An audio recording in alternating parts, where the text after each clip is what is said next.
Good morning, afternoon, and evening, everyone. It is the big one. Welcome to the Game Week 32 pod of the FPL Wire. We are back. I'm your host, Zoph, and I'm joined by my co-hosts, Late Riser and Pras. Fun weekend of football, guys. That West Ham Leeds game in particular felt so much fun. Pras, we were so invested in our chat. We were so invested, man. And that game told me what my heart really wanted, because you had the swings in the game. So whichever team you were rooting for, and now it's not true for every guy, everyone, but for me, it was literally like if Leeds wins, then one strategy, if West Ham wins, then one strategy. And I was watching the pen shootout and the whole 2-2. But even aside from that, it was just a great pure watch game, reminded us of what Premier League used to be and, how games and cup games can be excellent. Yeah, man, 2 plus XG on both sides of the games. That was Yes. just we don't get to see that in a while in the Premier League. Great Even the game. How about City you Liverpool guys? game, I thought was really fun, especially the first half. I thought Liverpool gave a good account themselves. They crumbled a little bit after, but it was pretty end to end. First 30-ish Yes. minutes, yeah. First 30-ish minutes. None of the whole WWE shit we've been seeing. They did take long throws. While I was watching, I was like, why are you guys taking long throws if you guys have a problem with the rest of the Premier League taking long throws? But they did. Yep. And LR was delighted with the Arsenal result later. Actually, I was just thinking about it from a general standpoint, right? Jokes aside, in terms of I think whatever's happened is actually good for FPL for the final leg of the season. Like everything that's happened, in terms of like if Arsenal won, Wildcard would have been a very, very strong situation in Game Week 32. Now it's split down the middle, whichever way you go with your strategy. And it just makes things interesting because let's say three of us might be on different strategies. A lot of your rivals in the mini leagues might be on different strategies. You all might have different players. So there's interest in the game from an FPL point of view, which I think is great. Very necessary, especially in the tail end of the season. And in those guys who don't have the wild card for, I think they've been given a lifeline as well. They're probably the biggest winners from that Arsenal result. Because when we got the double game week announcement, right, we were all like, what's happened over here, right? Plus, you weren't too happy about it. No, I was just like, if all the teams are going to move to 33 and all the teams are going to blank then in 34, and they could have been 4 if Arsenal had won, then I was like, yeah, everybody's just going to wildcard and bench boost in 33 and free hit in 34. It's like the most no-brainer play. And it's bad for two reasons. One, which LR mentioned. And two, like people who had wildcarded already were fully screwed, man. Like they were going to be, that 33 bench boost was going to be massive. Now it still may be, but now there are other routes viable, including for people who played their wildcard, that they can just navigate it fine because Arsenal no longer have that double and you can actually have that advantage of owning Arsenal players. We'll talk all of that and more, but I think it was just a good end. And my reaction, like you said, was when the Leeds West Ham potential double was announced, was like, this is just going to ruin the end of the season for rank gains. And obviously everybody has different objectives. One thing is also like when we pod after a long break, it feels like we're just dusting the cobwebs off, etc. and like getting into, and it's been what 18, 19 days since we podded. Because of the results and our WhatsApp chat where three of us exist, like we're so excited and throwing ideas and oh, this is good for our team and this is good for our team, and we're discussing the pros and cons. Like there was literally a pod on our WhatsApp chat yesterday because we couldn't hold back the ideas. That generally happens. We tell each other, stop, save it for the pod, save it for the pod. But yesterday there was no holding back, which is great. Good. And there's still so much to discuss today. Let's get right into it, guys. It's a big one. Let's start with our sponsor. Before we get into the plugs, just a little bit of a request to all our listeners. This is a big pod. And just from a numbers point of view, things have slowed down a little. So if you guys could, just take a second to hit the like button. If we could get to 1,000 plus likes on this video, it'd be really, really great. If you could hit the subscribe button. We want to get to 48,000 subscribers. That goal has been pending for us for a while. So if we could get that by the end of the week, we'd be really, really grateful. Do smash that button. As always, all the data, and my God, there are so many images on this podcast. For those that are listening on audio, I recommend this one should be viewed on YouTube because there's just a lot of images. All of that is from the Fantasy Football Scout members area. It's a good time to become a member because you need to scan through all the data, etc., to make your decisions for the wildcard, for your chips, and for the members article that you'll see on the website. So scan this QR code or click on the link in the description below to become a Fantasy Football Scout member. And Saily can't wait. Saily is an eSIM app from the creators of NordVPN that gives you instant mobile data in 200 plus countries. So instead of buying a physical SIM card or paying insane roaming fees, you just download the app, choose a data plan for your destination, and install the eSIM before you travel. Then when you land, your phone connects to the local network automatically. It's extremely simple to use. You install the eSIM once and you can keep using it for future trips. They've also got regional and global plans, which is great if you're traveling through multiple countries. And there are some nice extras, things like built-in ad blocking that saves data, security features for safer browsing, and with the Saily Ultra plans, you even get travel perks like airport lounge access and priority support. Plus, you actually earn credits back on purchases, so your next data plan can be cheaper, sometimes even free. So if you're traveling anytime soon or even planning a trip later this year, this is one of those things that's just good to set up ahead of time. Download the Saily app and use our code FPLWire at checkout to get 15% off your eSIM data plan. That's SAILY.com/FPLWire or Saily in the App Store. Use our code for 15% off. Plus, you're muted. Continue your continuous excitement about the Nord plug. No, I was first going to say on Saily that I'm actually going to be using the code tomorrow because we're going on holiday tomorrow outside EU. So fantastic. That's what I asked. Remember, we will be using. It's the first time that we noticed Pras with a stubble. This is Pras on holiday mode. This is Easter break, man. People in the UK, you're on holidays. This time a lot of people will be catching us live because it's Easter Monday, including myself, who's not shaved for 4 days. So let's do the Nord plug. As you know, NordVPN has been a long-term partner of the FPL Wire. And if you're bored of the streaming libraries, you can access the content outside your region and get access to a wider library on your favorite streaming services. And say you're traveling outside your country, like I will be, you can access your home library content as well. Every purchase of the 2-year NordVPN plan can be, you can use the link nordvpn.com/FPLWire. Will receive an additional 4 bonus months on top. And tell me, guys, there's been a long break. So what have you been watching? Did you guys check out Bait, the Riz Ahmed show? Yep, watched all of it. Fun, right? That's the first few episodes, especially the last few episodes got a little bit weird. It went out there, but I think it's quite relatable. Like for people living outside of your home country, but then also having the connections with your family, with your loved ones, and still carrying that culture. I think it was a good watch. What about you, Ella? You're muted. Ella, we could hear you. You're muted.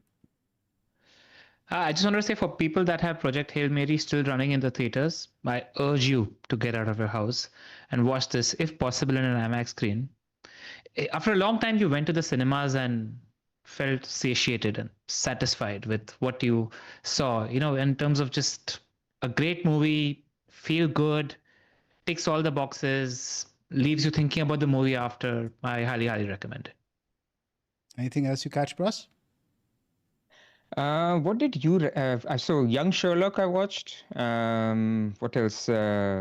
Rooster. Now there's like 4 episodes out, so that's been very nice. I think I've enjoyed that.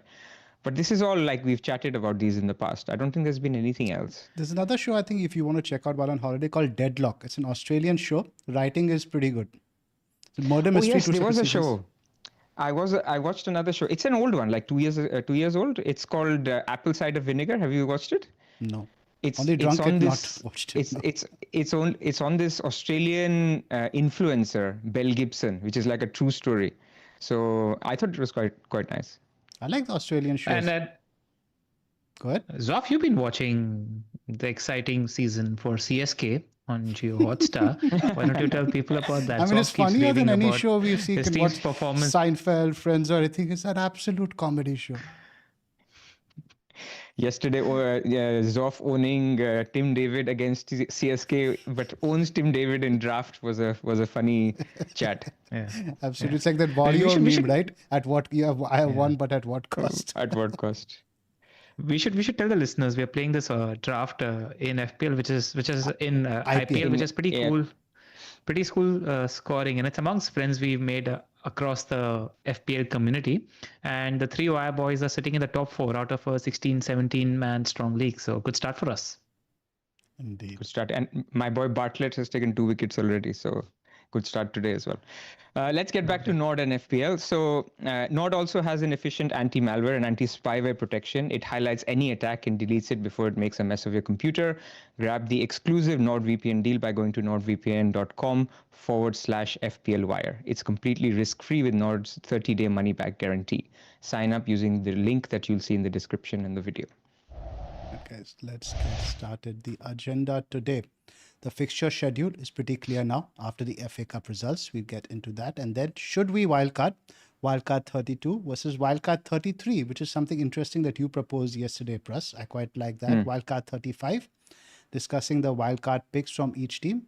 Do we include single game week players like Bruno, Gabriel, who has been past fit today? Because essentially, I think you can only have now a maximum of, let's say if you exclude Burnley, 5 into 3, 15 players from across these teams. So I think there is necessity. You could include some single game week guys as well. What do people without the chips do? I think with wildcarders, it's pretty simple now. You could potentially free hit 34, 33. We'll discuss other routes as well. Captaincy this week, our teams and plans. Right. Let's get started, Pras. So let's look first at the doubles.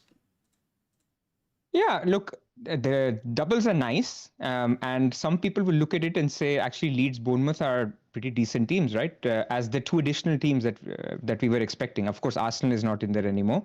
So you lost something, you gained something. I think you lost having triple Arsenal. That would have been bread and butter on this double game week. You lost Anthony Gordon at a minimum, I think. You could have also gone for another Newcastle guy. So that double isn't there anymore. But Leeds Bournemouth gives us some interesting picks, which we'll talk about. Bournemouth, especially DEFCON monsters. So if you want, good guys to have on a bench boost.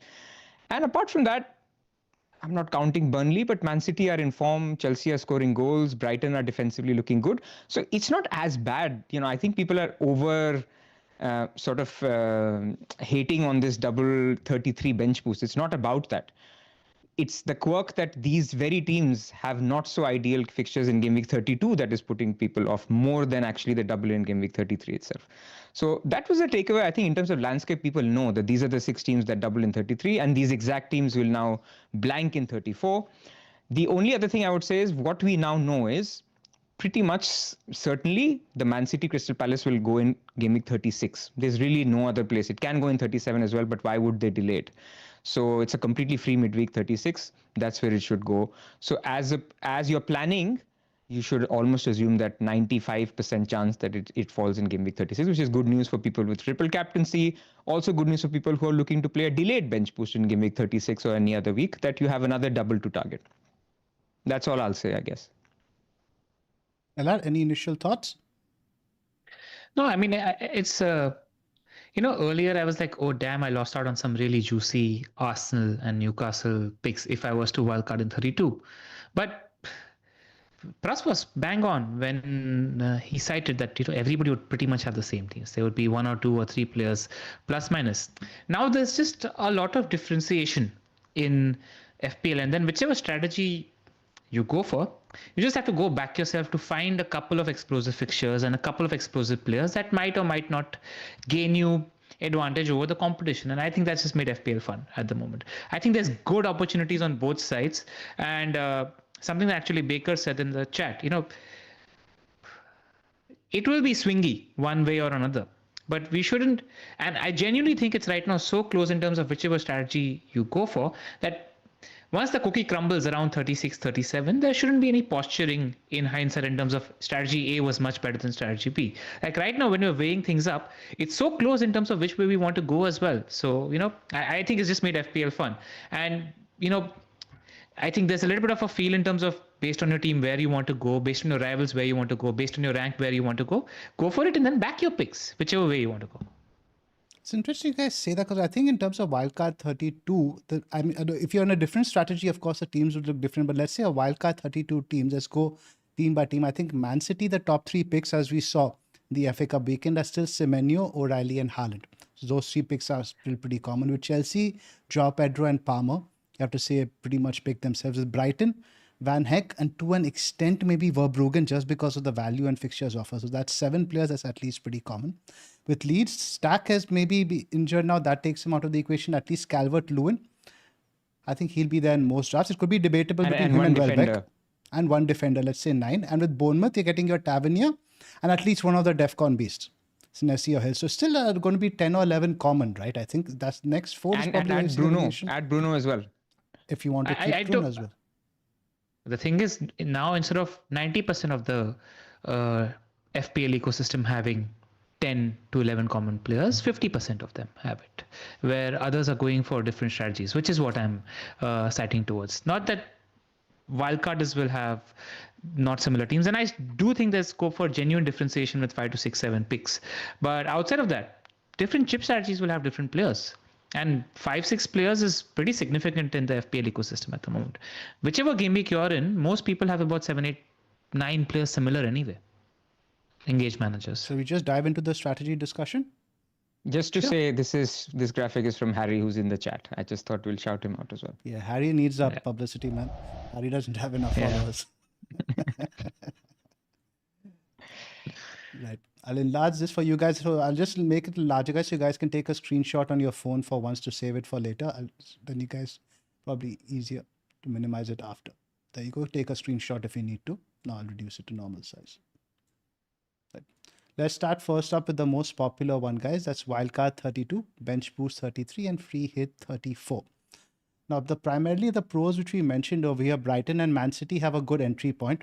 Chelsea, I think, is very much a good entry point, at least for their attackers. We're all over the place defensively, and Brighton obviously have Burnley. And what's interesting is for a lot of these teams we are looking to load up on, they actually have good fixtures even after the 33-34 run. Brighton have Wolves and Leeds. Chelsea have Forest, Liverpool, Tottenham, Sunderland. This is from 35. I'm talking about. Leeds have Burnley, Tottenham, Brighton, West Ham. Man City have Everton, Brentford, Bournemouth, Villa, and another double. So Man City pretty much the no-brainer thing over there. But obviously the cons are there. You have a week 32 for Chelsea players, which I don't necessarily agree with in terms of attack. I think we could still give Man City a bit of a game. The whole Enzo thing might really affect our attack. We'll talk about that. Leeds and Bournemouth obviously is not that great. Away to United, away to Arsenal. Then we are faced with the decision, what do we do with your Brunos and Gabriels, the single game week assets? What are you guys thinking? I mean, just in terms of clarifying the strategy for people, I think, in terms of people that haven't made the decision in terms of what strategy they want to go for, the big thing is that the two primary fixtures, this is just to explain the overview to people that are looking to make the decision. The two main fixtures that are sort of devising strategy is Manchester United versus Leeds United at home in Game Week 32 and Manchester City versus Chelsea in Game Week 32. Now, it's not nice to sell Manchester United players and then buy Leeds players and Bournemouth players because Leeds is playing Man United and Bournemouth is playing Arsenal on your wildcard if you are to bench boost on Game Week 33. And if you have a strong contingent from Man United, etc., Liverpool, Villa, the popular teams, they have a decent 32 and a decent 34. So in this case, you're looking to delay your wildcard to Game Week 35 and you're looking to free hit in Game Week 33. And just play with your current team, save transfers or not save transfers in 32 and 34.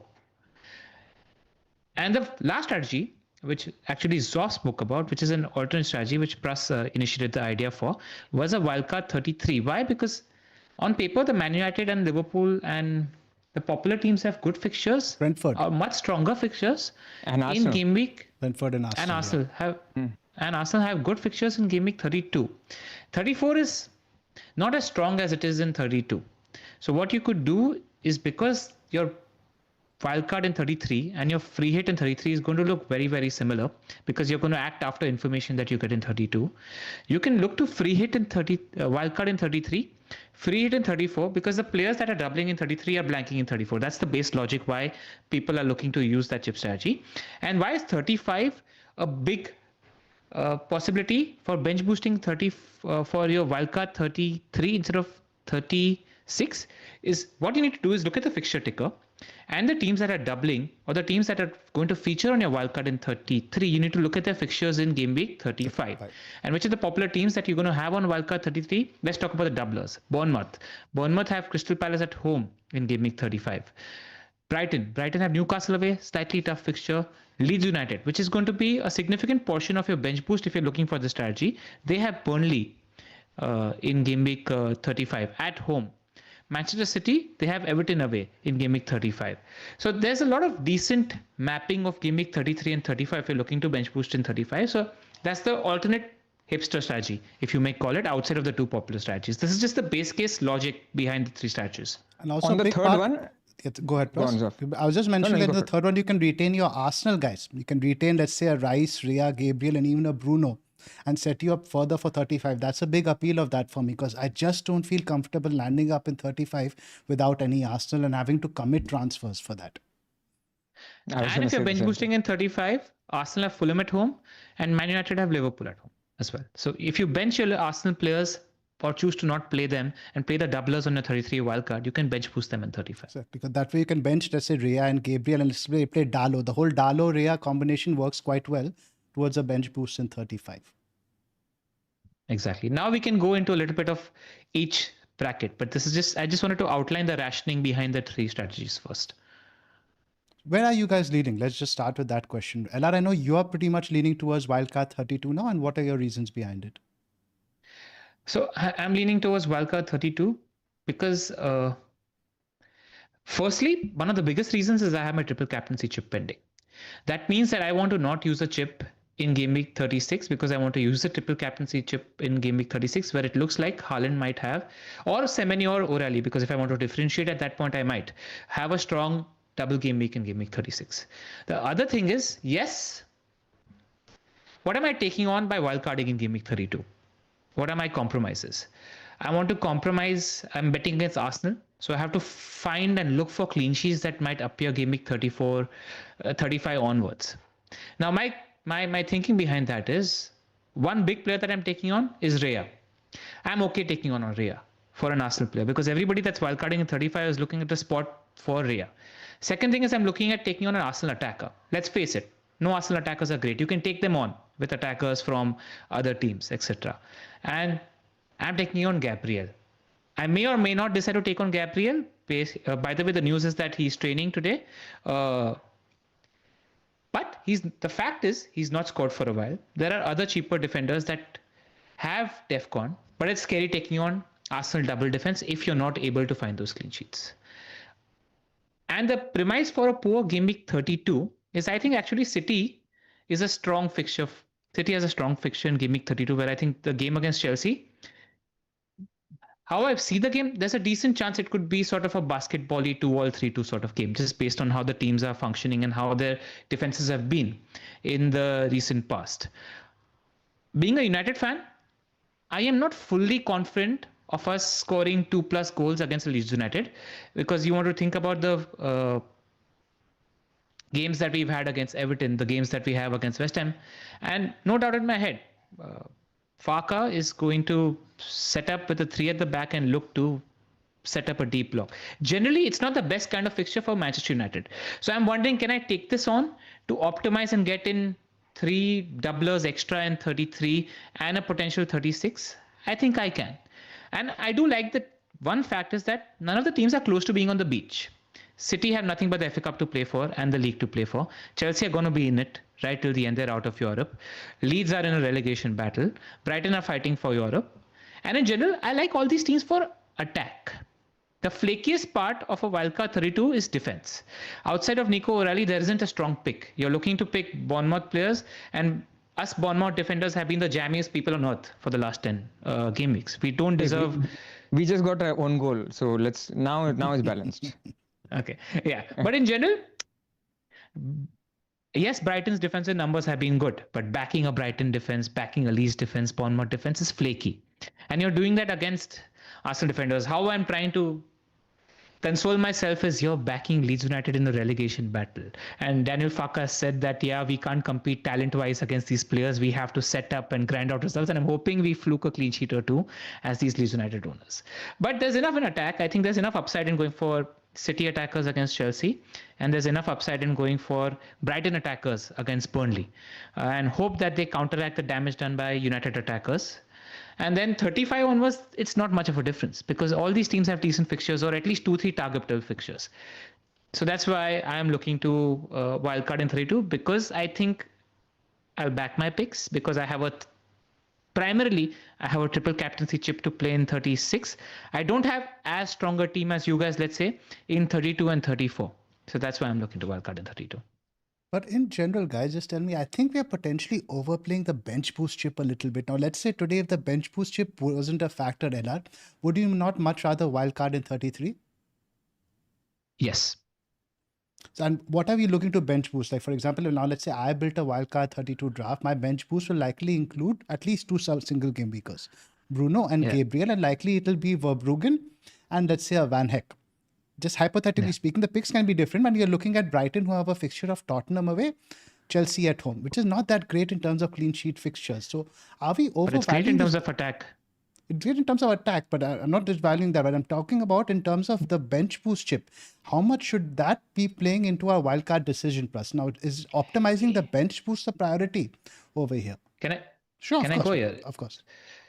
It depends on how much of a ceiling you want to chase, because there is a ceiling to chase. Like there is a scope to differentiate if you want to differentiate. You can go the whole hog and go for 15 doublers if you want to.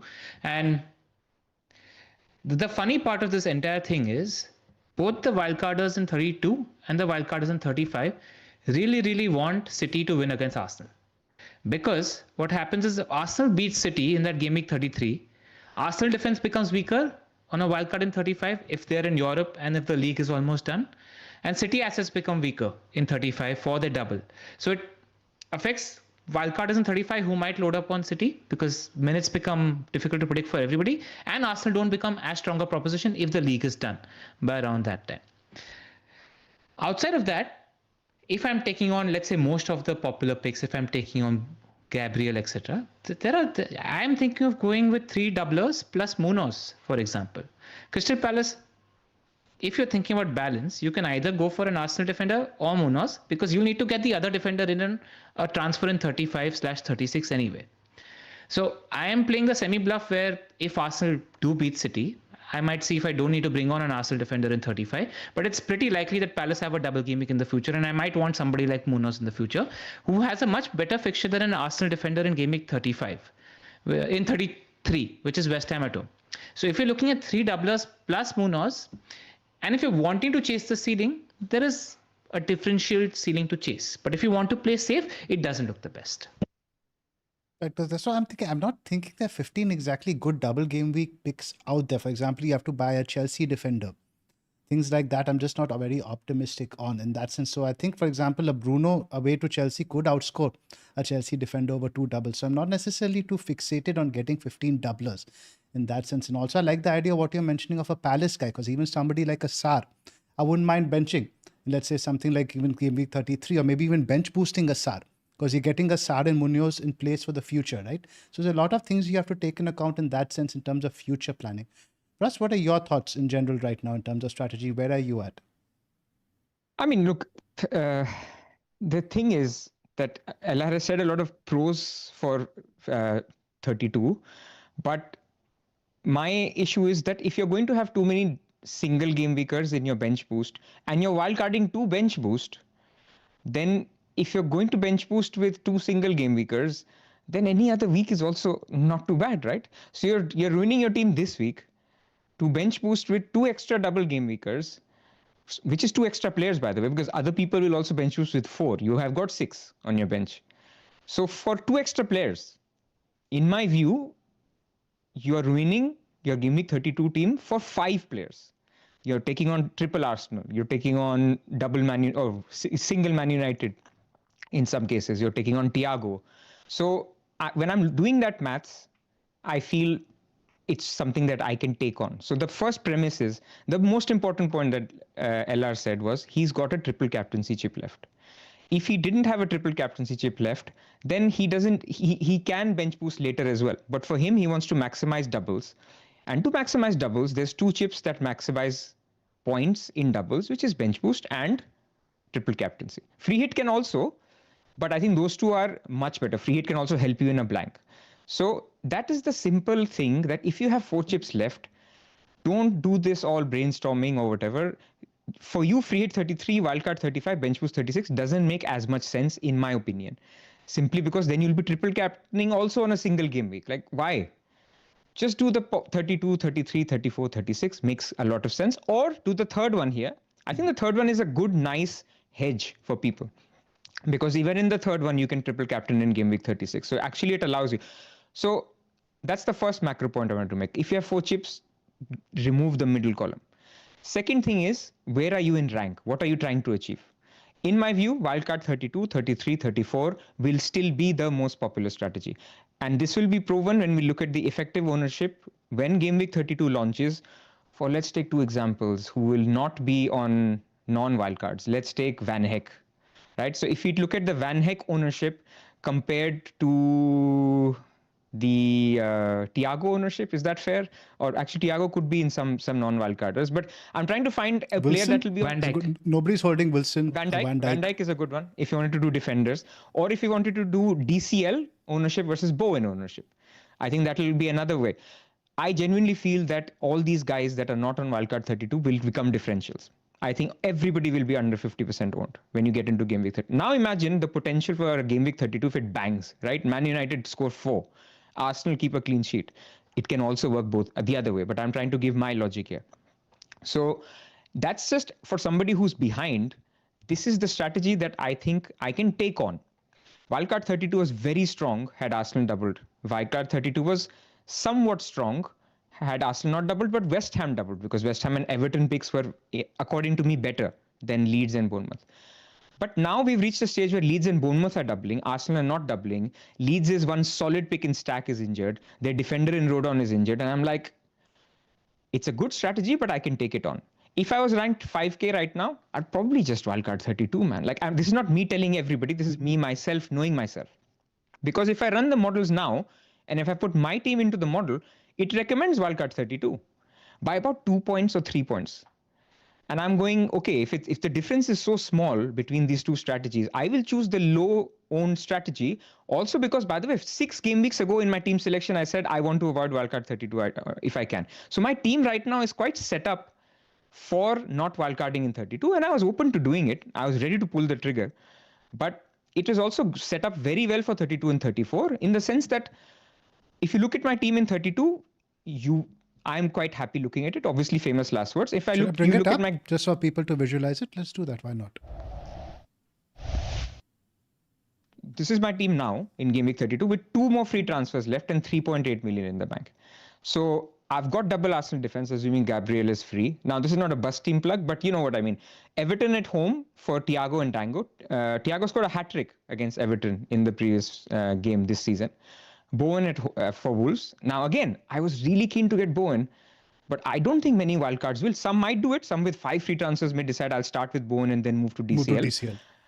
So Haaland, I have him. You know, people are saying Man City's fixture is great. I have Haaland. I don't need to take a punt on Salah being washed or not. I have Haaland at the moment. I have double Man United midfield. I have enough money for Potts to Cunha. I could go triple Man United midfield if I wanted to really, make my, put all chips in if I really wanted to go for this strategy. Or I can just leave it and then in game week 34, make 3 free transfers, get Salah, get Saka.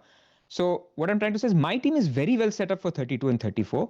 Despite this, the models say wildcard 32, man, you'll gain like 2 extra points. But I'm here to say, no, I need to chase, so I will not do that. So I want to give context to people that wildcard 32 is absolutely fine. Let's not make it into this strategy is better than this strategy is better than this. And also let's put into context, how is your team? If you are all this time dead-ending for the blank game week 31, your wildcard 32 team doesn't look as nice. Maybe you have some players that are not that great. Wildcard then. So I think those are things that we don't talk about when we say my chip strategy is better than your chip strategy. Exactly. Like just for context, objectively, Pras's advice to me, looking at my team and my chips, would be to wildcard in 32. Of and course. My advice to Pras, looking at his team, his situation, would be to no wildcard in 35 because I think it makes more sense for you. But so that's how specific it is in terms of strategy. So exactly. There you are. Which is interesting, guys, because there are not that many players different if you look at it from the 2 teams. Because I think there are only 3 players different. You got the goalkeeper, maybe 4 over here. Not too many differences. But LR also has, number 1, he has fewer transfers. So his 34 may not be that great. He also has a triple captaincy chip left. Yeah. And if I'm genuinely chasing, I'd much rather chase with 3/4 doublers, take on Gabriel on a bench boost in 33 than get Arsenal players on a bench boost in 35. Like if I'm chasing, I'll go the whole hog and play the whole needle on this side and go differential and attack a 32 wildcard with an aggressive, either lose full rank or go gain full rank sort of a situation. Interesting. So maybe you'll be opening to selling Bruno as well? I'm open to selling Bruno. I'm open to not having Bruno on my 32 wildcard because I'm likely wildcard captaining Haaland. Like I'm thinking that far. I want to see how far I want to go in terms of how aggressive wildcard is. And that's because I'm chasing. I have to take things on. My team is quite similar to yours, Pras. I think maybe a little bit closer than LR's. I've got Rogers to your Bowen. I've got Munoz, I think, to one of your defenders, and Verbruggen instead of Rhea. 8 players are similar. All good as well. All decent as well. So I'm thinking I can potentially hold it now. But guys, now plus LR mentioned for you now wildcard 35. Now wildcard 35 versus 33. Let's talk about that a little bit. Let's have a look at the ticker now. From wildcard 35, and from what I could see in wildcard 35 in particular, there are not any teams you really want to massively load up on who we are loading up already, except Arsenal. Like we look at Chelsea's fixtures, they are quite good. Brighton's fixtures, they're quite good. Leeds fixtures are quite good. Maybe Newcastle and Arsenal are the only differentiators, I think, from the wildcard, let's say 32, 33 versus 35. But that's what you're saying today.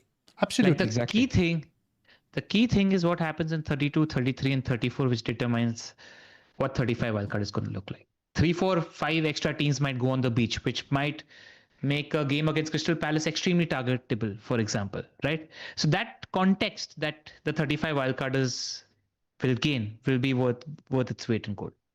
And I mean, look at Spurs as an example, right? Spurs under De Zerbi right now, unknown. We don't know what's going to happen. It could be a complete disaster, or they could actually rock it, right? I mean, he's a decent manager. He can get them going. By game week 35, you could have double Spurs on your bench boost on game week 36. They Leeds at home, and they've got some very nice cheap picks. So I just think when people consider making a wildcard, and we will show you a wildcard draft now, when we get to wildcard 35 discussion, you just don't know what you don't know because information will change. And LR, you mentioned this. League could be finished or league could be completely going. If league is going, the 3 Arsenal you pick are different from if the league is finished. I would still pick, Gabriel, for example. But I would be less certain on his minutes. So in that case, I would lose out if I'm wildcarding late to get Arsenal and the league is finished. Same for Crystal Palace. I think if their focus is completely shifted to the Conference League, your picks change from maybe getting Sarr, Strand Larsen, and Munoz to getting boring Lacroix, Richards, and Henderson. You still get picks, but you don't know which those picks will be. The more you learn. And game week 35, it's very difficult to say what it will be. But even in the knowledge that I can get triple Arsenal, I can get Gordon, and I can see what best Brighton picks are. Is Welbeck back? For example, Welbeck won't be picked on game week 32 wildcard a lot because I feel people will go for João Pedro and DCL. Some might, but I'm just going with what I think will be more popular. So Welbeck could be a shout. So you can also change. Pep changes his favorite 3 City by game week. You're saying in 5 game weeks, it'll still be Semenyo, Nico, O'Reilly, and Haaland. Maybe it's not. Maybe it is. So there's lots that can change. In terms of Palace, guys, I think potentially we are overvaluing how much we need Palace players in 36 because their double is going to be Everton and City away. Now, Palace are playing Fiorentina in the conference. Now, let's say they progress, in which case the rotation and resting of players incentive drops a little bit because you're talking about the conference games being either side of game week 35. Let's say if they go out, what do they have left to play for? In terms of their relegation spots are safe. They're probably a beach team then in that sense. And look at that, and they're probably at the bottom of the ticker. From 35, they have Bournemouth away. 36, when we expect the double. Then they have Brentford away. And the final game of the season, Arsenal away. So in terms of you're looking at potentially to maximize on Palace as an aspect on the bench boost, I'm not there. I think about the point that you guys make in terms of information changing, the players we want changing, that I'm on board with. But in terms of the Palace double, I think that's very meh. It's just 2 DEFCON dudes, man. Richards, Lacroix are good DEFCON guys. Like if you're bench boosting with them, like people are bench boosting with Brighton picks for similar reasons, right? I know motivations are different, but they will still play the same way in that they don't hold a lot of possession. They will get a lot of clearances, interceptions, blocks, which for bench boost, I'm okay with that. The thing about Palace is they have good FPL picks. Whatever their form, etc. might be, Mateta's a genuine pick if he's fit by that time. Sarr is a good pick. In defense, all of them are good picks, including the keeper. So you just have good picks across the board when you're looking at Palace, which are easily hideable as well. And if you want to play Munoz across 4 weeks, he's got ceiling. So it's fine. I'm not really there with Palace right now. They're just not looking right But to you, me. but you don't need to decide right I know now. that's my point. You can decide it later, but to have that as a carrot to wildcard later, that I want to get Palace players, I don't think that's big enough a carrot for me. I mean, we started with this, that no strategy is perfect and all are worsened by what happened this weekend. So that's a premise. There are cons to everything.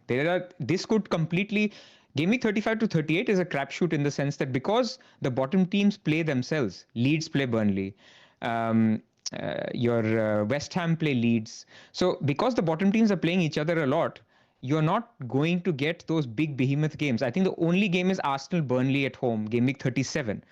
That could be, regardless of league going or not, it's their final home game. If the league is won, that's a 5-0 game. So that's the one that I feel no matter what happens, if I have triple Arsenal for that, but people who are wildcarding in 32 can also plan to get Arsenal players by then. It's not the end of the world. So it's these things and it's a lot of unknowns. We'll figure it out in game week 35. Yeah. Well, one thing, if you can go back to I think because it's important to summarize everything. So if we could go back to the pros and cons slide.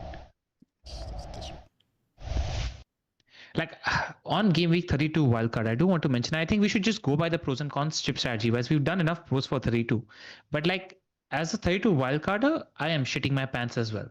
Like I'm genuinely scared of all these factors that Pras has mentioned, that, you know, my team could be absolute rubbish by the time game week 35 comes around, and it could go really, really bad, etc. as well. It could go really bad as soon as game week 32 as well. It's a lot of, in Hindi terms, Jay Matadi, you know, pray, get 4 couches and see what happens sort of a situation as well. So, and that could happen either way. So there's genuine fear as well. And I think that just makes FPL interesting. Pras, if you want to talk us through the game week 35 wildcard pros and cons in your head, so that it helps people make their decision. So game week 35 wildcard or free hit 33 strategy is what I would like to think of it as, is essentially taking on Brighton and Chelsea a little bit. So that's if you think that those are not the teams you want to have long term, and Brighton, actually it's not Brighton because Brighton you will get on your wildcard.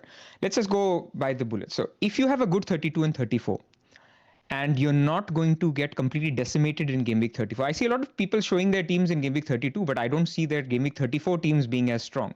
So you need to my see example, both Pras, because I think, for example, I don't have a keeper. Your Brentford guys look a little bit worse. And that's what has also happened now, game week 34, because of Arsenal being out. Arsenal tripling on Arsenal, for example, is not something we considered. We assumed Arsenal was blanking. Now I'm thinking, against Newcastle, I might want triple Arsenal. I might. Things like that, right? So obviously, because of Arsenal going out, our game week 34 teams in that sense have become a little bit weaker. If you've sold your Arsenal players, some may have kept your 2 or 3. So I think the pro is if your team looks good in 32 and 34, and you're free hitting in 33, then what you're actually saying is that I should do better than the masses in 32. I should match or be close to the masses in game week 34, even if it's a free hit. Game week 34 free hit is a little dangerous in my view. It's a game week where every other person will have a good team and free hits will have a good team. But there's no guarantee that the free hits will outscore the non-free hit teams. But it's a free hit week. Of course, it should do well. By expected points, it will do well. So what you're saying is 32, my team looks good. 33, I'm going to free hit. 34, my team looks good, and then I'll wildcard and have a good end to the season. So what you're saying is I'm maximizing every single week through this strategy, and that's what I like about it, that you're literally on top of the game. You're maximizing every week as it comes and gaining information. The biggest con for this free hit, and I'll do pros and cons together. The biggest con for the free hit is your free hit is exactly the team that the wildcarders will have, except that they'll also have a bench that they will get points from. So you're getting decimated in game week 33, even though you're playing a free hit, which is an odd feeling, right? You're playing a free hit, but you're going to lose 20 points to people who have bench boosted. But that's just the quirk of it. You'll have your wildcard later, you'll have your bench boost later to make the gains as well. So I think that's the thing. In terms of teams, you will avoid Chelsea, Brighton, Bournemouth.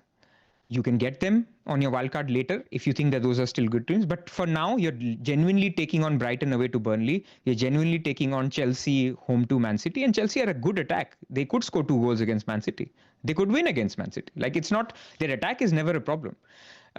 You're taking on Man City because you won't have Semenyo. And I know how much Semenyo has hurt me, and I'm choosing to do it again.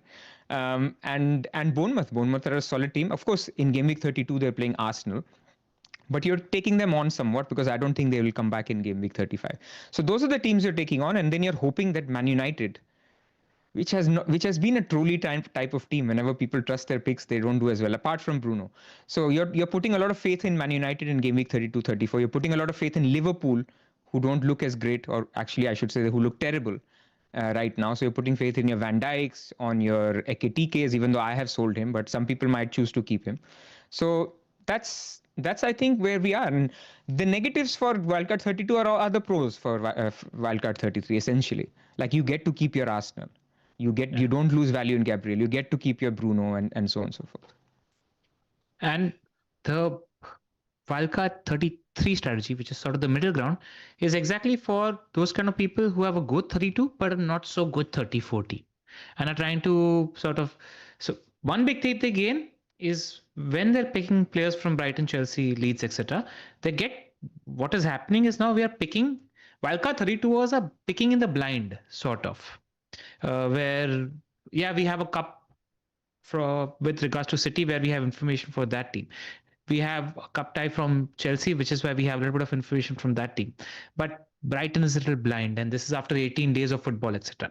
Just seeing how managers looking to set up in game week 32 will give them that advantage of an extra week of information to set up a wildcard 33, and then they're able to wildcard quite seamlessly in 35. And even if you have the TC chip, you can play it in 36. Anything to add, Zoph? Nothing much, guys. I think let's start looking at some of the drafts we made, and maybe that can sort of illustrate to people the trade-off. That's we won't spend too much time, because again, the drafts, the picks can be subjective, but let's look at the structure. That's what I'm looking at. Instead of a Rodon, you can pick a Bijol. Instead of a Gross, you can pick a Hinchelwood. We'll get into the individual picks as we go team by team, but let's have a look at the structure first. Now, Wildcard 32 draft, this is what you sent me, Ella. Let's just walk through this first. So this is a slightly aggressive version of a Wildcard 32. In the sense, you're really looking to optimize. And what I've done is, I've got my 3 Brighton as Verbruggen, Hinchelwood and Welbeck. The reason for this is, while Brighton's underlying numbers have been really, really good, there is a scope for Brighton to score 3 or 4 goals in game week 32 against a Burnley, which simply Leeds attackers against United or Bournemouth attackers against Arsenal don't have that upside. So the idea is to maximize game week 32 by going for Brighton attackers who have decent fixtures. They play Spurs in game week 33. They play Wolves and Leeds in game week 36, 37. So I'm looking to double up on Brighton attack instead of doubling up on their defense. Orally, Semenyo and Haaland pick themselves. Semenyo can be shaky depending on your taste. Bruno Fernandes is in there. Palmer, Pedro are again pretty easy picks. Gusto, it looks like James could be not fit for this month, and he looks really attacking to me. So however, Chelsea's defenses look really poor. There are some key players that are coming back, and it's just trying to optimize the double, which is why I'm looking for a pick like Gusto.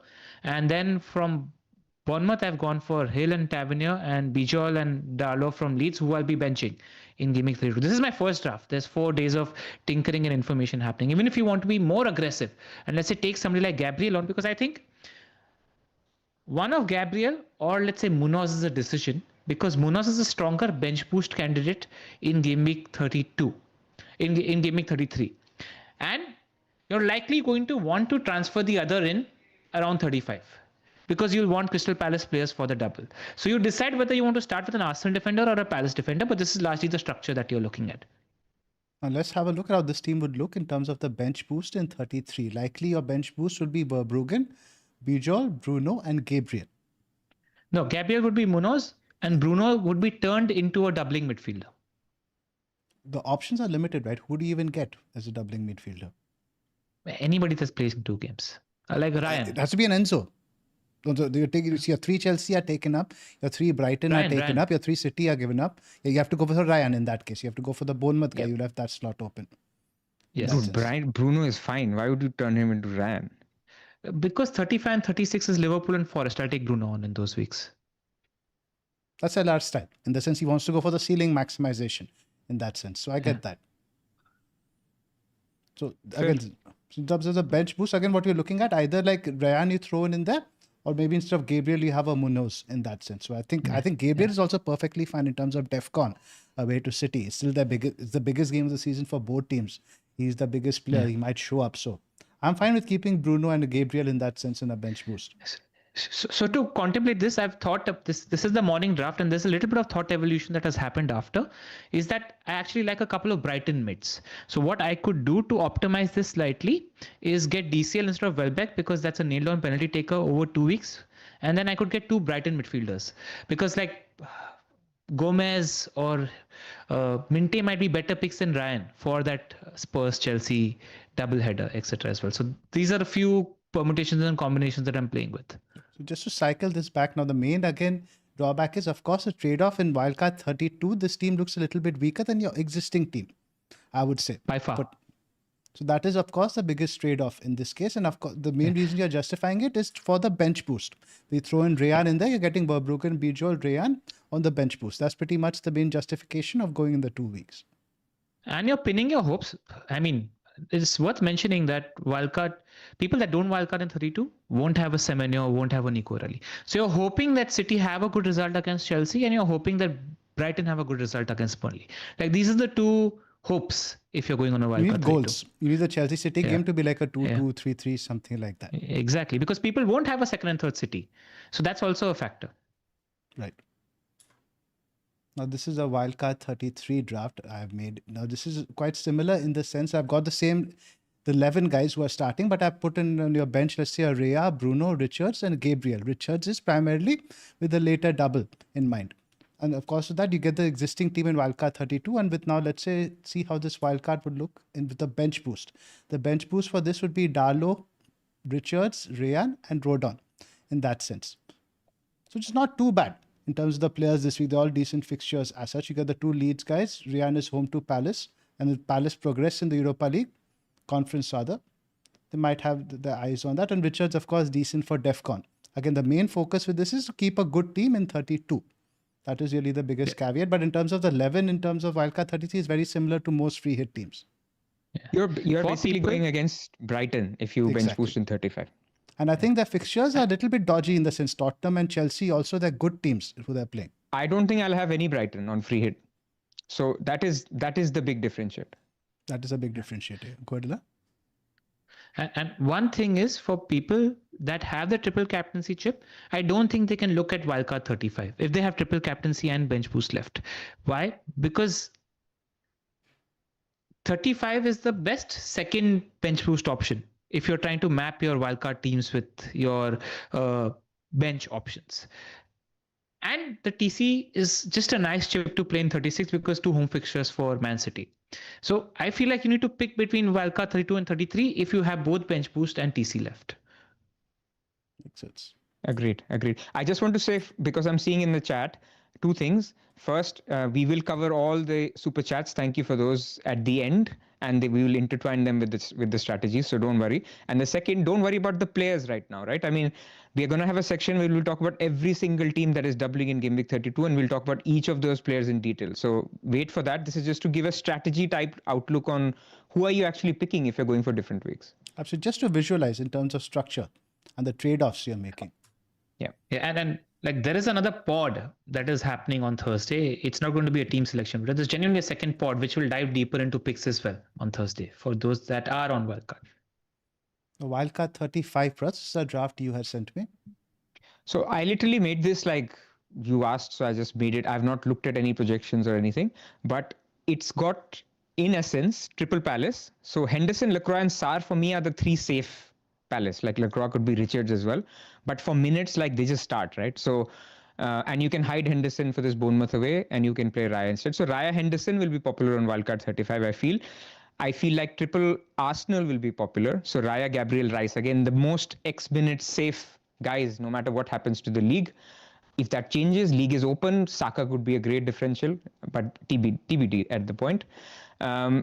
Gordon is one that I think will. Let's see how it evolves. Again, Newcastle are a fraudulent team, like I've talked about. So you never know, but you'll see at that point. I think a good penalty taker playing up top, he would have been in every wildcard team had Arsenal doubled. So I like that. And then I've got a couple of Brighton players on the bench for this week because the bench boost is set up for the week where they have Wolves at home in the next week. So next week you have your 6 City. And I do want to emphasize, I said this point earlier, that O'Reilly, Semenyo, Haaland is there because they look good now. Semenyo could be churky. O'Reilly could be Matthias Nunes if O'Reilly is sharing minutes with Ait Nouri by that time. So we don't know what we don't know in terms of Man City. And this is Pep's Man City with league state dependency. So it could be Gehi, like if he starts to rotate all those positions a lot more. So these all picks are there, but nothing is locked. It just depends on where we reach. But this is to give an idea that the substance of this team will have a couple of Leeds players because they have a very good game week 35. It will have a couple of Brighton players. So people who are wildcarding now should take some solace in this, that even wildcard 35s will have Leeds and Brighton players. They will have Man City players. The differences come from Arsenal, Chelsea, Newcastle, exactly, and unknowns that may happen. And unknowns that might happen. Because even here also the bench boost, assuming you stick most of your Palace guys in the starting 11, is Gordon, Calvert-Lewin and Rodon, which isn't spectacular. I think when you're talking about Spurs, who might that time be world class, you don't know. I mean, Calvert-Lewin could be Richarlison, if they're looking great under De Zerbi. Rodon could be your Van de Ven. So I would love to have that, but I don't want to put that and look like an idiot because Spurs could just keep being Spurs.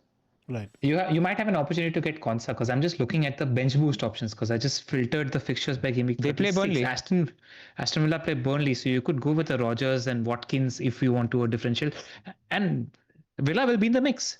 Yeah. And I already see. I just want to point this out because it's been egging at me. A lot of people in the chat have been shitting on Morgan Rodgers right now and are saying that they want to wildcard. I am very fearful of Morgan Rodgers and losing him in a wild card because Rodgers with McGinn and Tielemans is a different beast compared to Rodgers without McGinn and Tielemans. If you saw the last game in game week 31, Rodgers could have had a double or a triple return. Yep. Genuinely could have had a double or triple return, and he looks primed to come back into form now because the midfield progressors are back. One thing we haven't talked about, guys, is free transfers. I think it also depends on how many transfers you have. Now, Tony in our Discord has been mentioning that Wildcard 35 makes a lot more sense. For example, if you have 3 or 4 free transfers. Now, I'm looking at this team, Pras, or the team in 35. I can get here, even with a Wildcard 33, by using a few free transfers in that sense. Yeah, but this is, when we do the game week 5, 6 wildcards, we say the same things, right? Oh, should we wildcard 6 or 8 or 10? And we can say we can get here. But we don't know if this will be the team. But you need to make your transfers before knowing that. But in general, does that make a difference now in terms of strategy, in terms of the number of transfers you have? We should discuss that as well. Absolutely. I think having more transfers is generally better and gives you more flexibility for how you are. Like, I was tempted to wildcard even though Arsenal were not doubling with West Ham and Everton, because I would have landed in game week 35 with 5 free transfers. I have 3 at the moment if I wildcarded. So then I was like, good team. West Ham were important because they are playing Wolves at home. So you would have a good team in 32, good team in 33 where you bench boost, free hit in 34, land in game week 35 with 5 free transfers. That's pretty nice. So I was ready to do that for that reason. The counterpoint is, just while we're discussing this, Pras, actually Leeds and Bournemouth is better for people on fewer transfers because West Ham have terrible fixtures towards the end of the season. So you'll have to spend multiple transfers getting rid of them. With Leeds and Brighton, you're like, okay, you have a couple of targetable fixtures. If you get over 32, then it's better. Yeah. Right. That's the point I wanted to make as well. In terms of the end of season, also now you look at Bournemouth over here. They have poor fixtures, but they have the DEFCON guys. You can still play Hellas Nessie away to Fulham. You can play even at home to Man City or Forest, because you're still talking about 3 to 4 points for those guys. Yeah. I mean, Tavernier could be on pens, shares pens now. Apparently, the whole Odegaard Saka thing is happening there as well. So options are open, and again, the bench boost there also is not spectacular. I don't think it's a clear home run in terms of any strategy. Not at all. Not at all. To emphasize.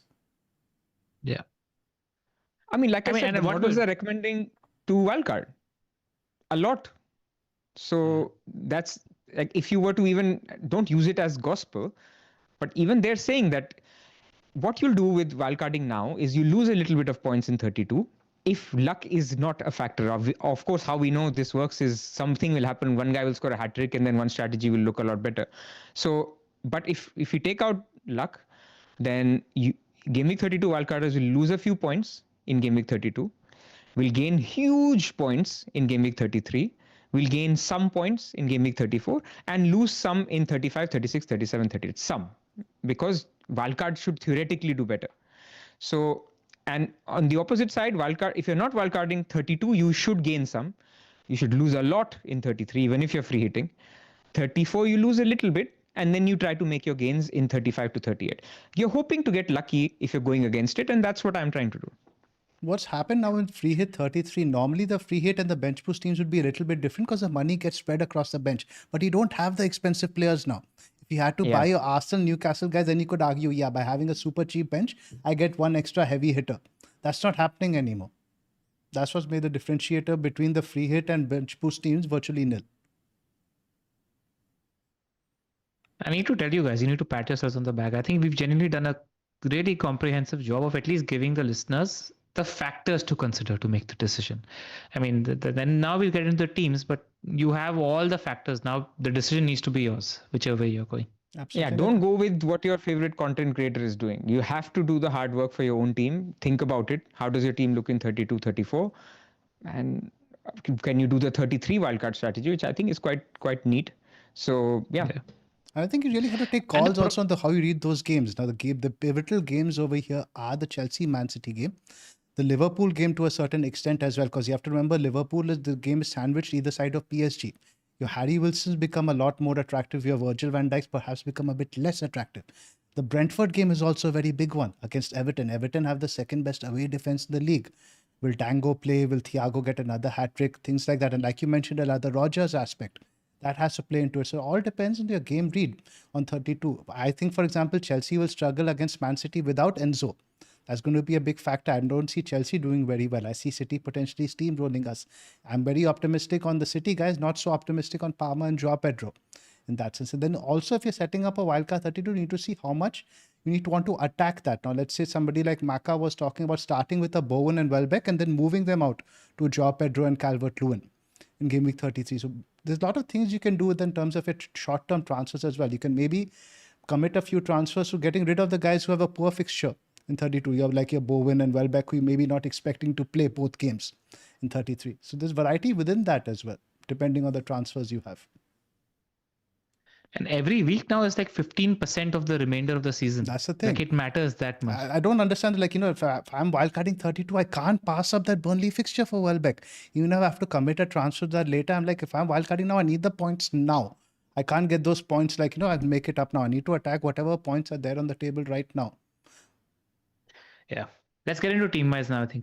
Before we do teams, should we do other paths? Because there's like 4 super chats are also on people who don't have, because we spent all this time on people with free hit, bench boost and wildcard. Yes. Should we do that before we get to wildcard 32? Let's do that. Okay. So let me just, we'll try to intertwine it with our chat. So FPL_Gov says, I don't have wildcard. I think that's the easier one to tackle. He has other 3 chips. What are my options? So people without wildcard, you are firstly, congratulations on an excellent weekend in the FA Cup, because this was as good as it could have gone for you guys. And I think because Arsenal have gone out, people will default now more towards free hit 33 and just carrying on, because your team should have Man United picks. It should have still some Liverpool picks, even though they're not ideal, but that's what it is. You should have maybe, let's say, a Haaland, and you should have 2 or 3 Arsenal players. If that is the case, and I used this analogy last night on the Solio pod, if your team looks very red, right, then you should free hit 33, because game week 33 is blue teams. Game week 32 and 34 are red teams. So that's how you should think about it. If your team, somehow you still have a lot of Man City players and you still have some Chelsea, Joao Pedro, for example, if your team looks blue, then you should consider free hitting in 34 and then carrying on. I think that's the way you should think about it, and bench boost any week, because you will struggle to get 15 doublers. Look at your team going forward, and whichever week you think you can score 15, 20 points, just play it then. Don't fixate on it. That's what I would say. Earlier the better, because later on you will have injuries and random like benchings happening. Right now, when you don't want to commit transfers into fixing holes in your squad, 36, 37, 38, you want to attack the fixtures, not bother about fixing necessarily your sub goalkeeper, fixing your 8th attacker, things like that. Bench boost sooner rather than later. Anything else to add for people who've wildcarded? Mm-hmm. No, spot on. And even Liverpool, by the way, the perception is they're bad, but they are probably one of the most sure teams to have motivation until 37, 38. And Like they'll have to play first choice players until then because they are chasing a European spot. And let's say if they get knocked out after PSG, then you're talking about almost 3 midweeks till the end of the season. Like the Palace game, for example, it could be like, they will probably play a strong team there. And you have United, Chelsea. These are all teams that are directly up against competing. Look at the next game. This is Manchester United, Chelsea, where these are direct top 4 opposition. Again, if you have I think if you already use your wildcard, then free hit 33 is the best strategy by a considerable distance. Little bit team dependent, but I don't see how you don't necessarily have a Thiago who has a good fixture in 32, 35. You can have Bruno's, your Arsenal guys. I agree. So next one is from Joshua. He's saying, refreshing to hear you all, what about only wildcard and free hit holders? Best strategy for us. So there is no bench boost here. I think the strategy here is simple. You don't wildcard this week, you wildcard next week, which is what our third column is. You just don't have to worry about a bench boost later. Absolutely right. So wildcard 33, free hit 34, done. Good team, carry on for the rest of the season. Agreed. Any other ones?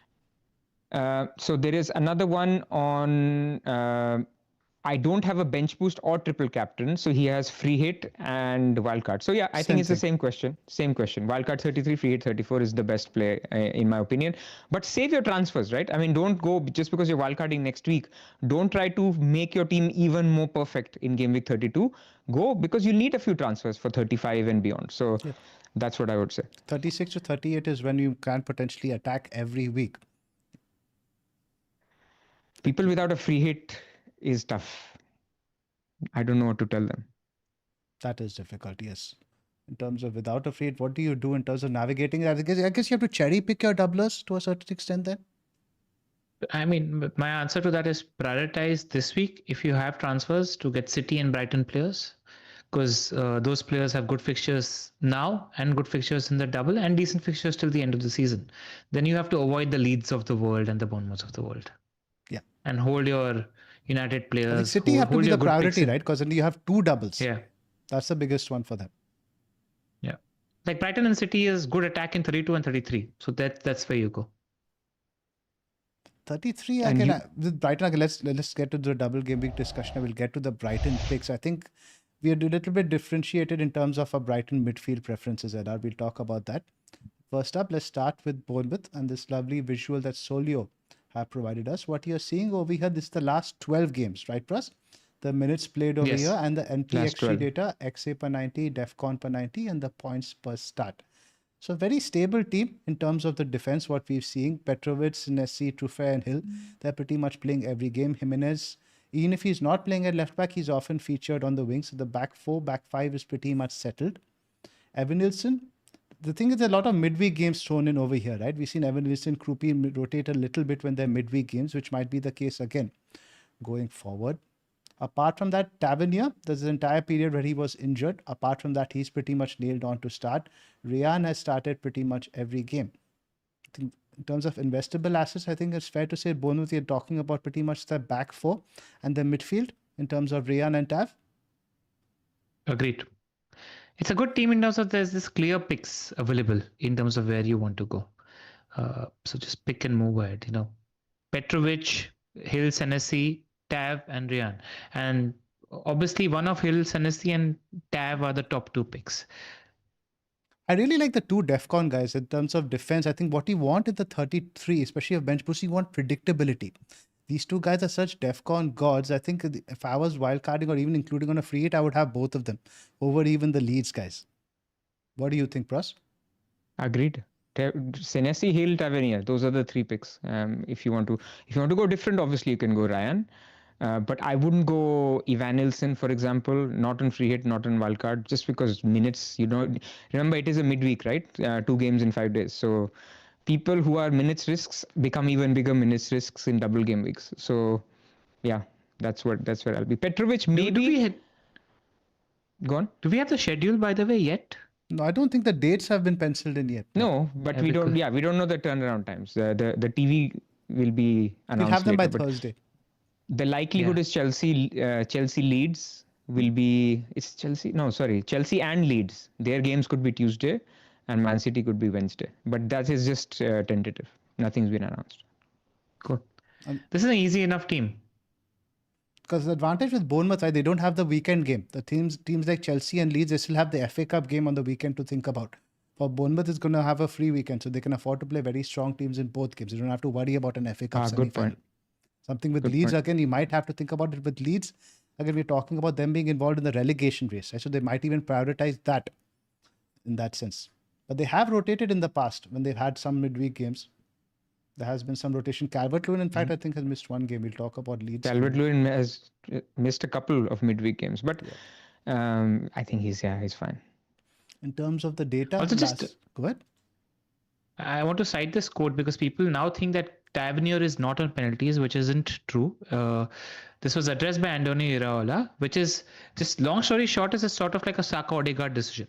These are the two designated penalty takers, and it's a decision between them in terms of how they want to handle it. So Tab decided to take the first two pens, and Krupi decided to take this one. It's a decision between these two players. So you can put pen share at 50% for both, but the fact is Krupi will be on the pitch maybe 70% of the times, best case scenario.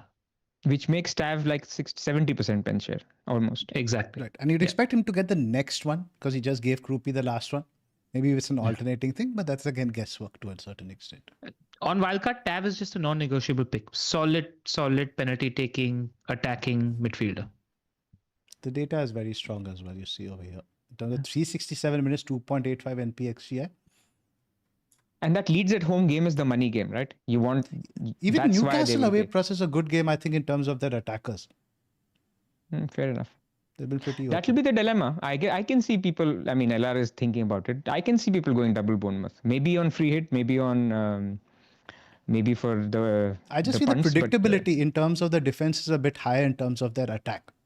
Ryan can be a bit hot and cold. Someone was mentioning it too in our Discord this morning. He said, I have owned Ryan for the last 6 weeks. He can be very frustrating in certain games. And he's a young player, right? In that sense, in terms of the DEFCON guys, in a double game week, they're pretty much starting on 8 points. The 2 for the appearance and for the DEFCON. The floor is just very high for those guys. So there's just while we're here, there's a part of me that's has considered going Petrovic also. Because Hill, Senesi, Tava players, but I sometimes think I don't want to use my third Brighton spot on Verbruggen because there are a couple of midfielders. There's Webbs and there's like Van Eyck is also a DEFCON god as picks. So I wonder about that because I'll be using Van Eyck in more weeks than I'll be using my other defender. So that. But you can get both. You can get Verbruggen and Van Eyck. But he also wants Hinchelwood, as we'll talk about soon. I want Brighton attackers because Burnley could be a money ball. And even Tottenham and Chelsea. In Tottenham and Chelsea, they are not very good defensive teams. And Wolves and Leeds later. So there's enough targetable fixtures. Yeah. Move on from Bournemouth.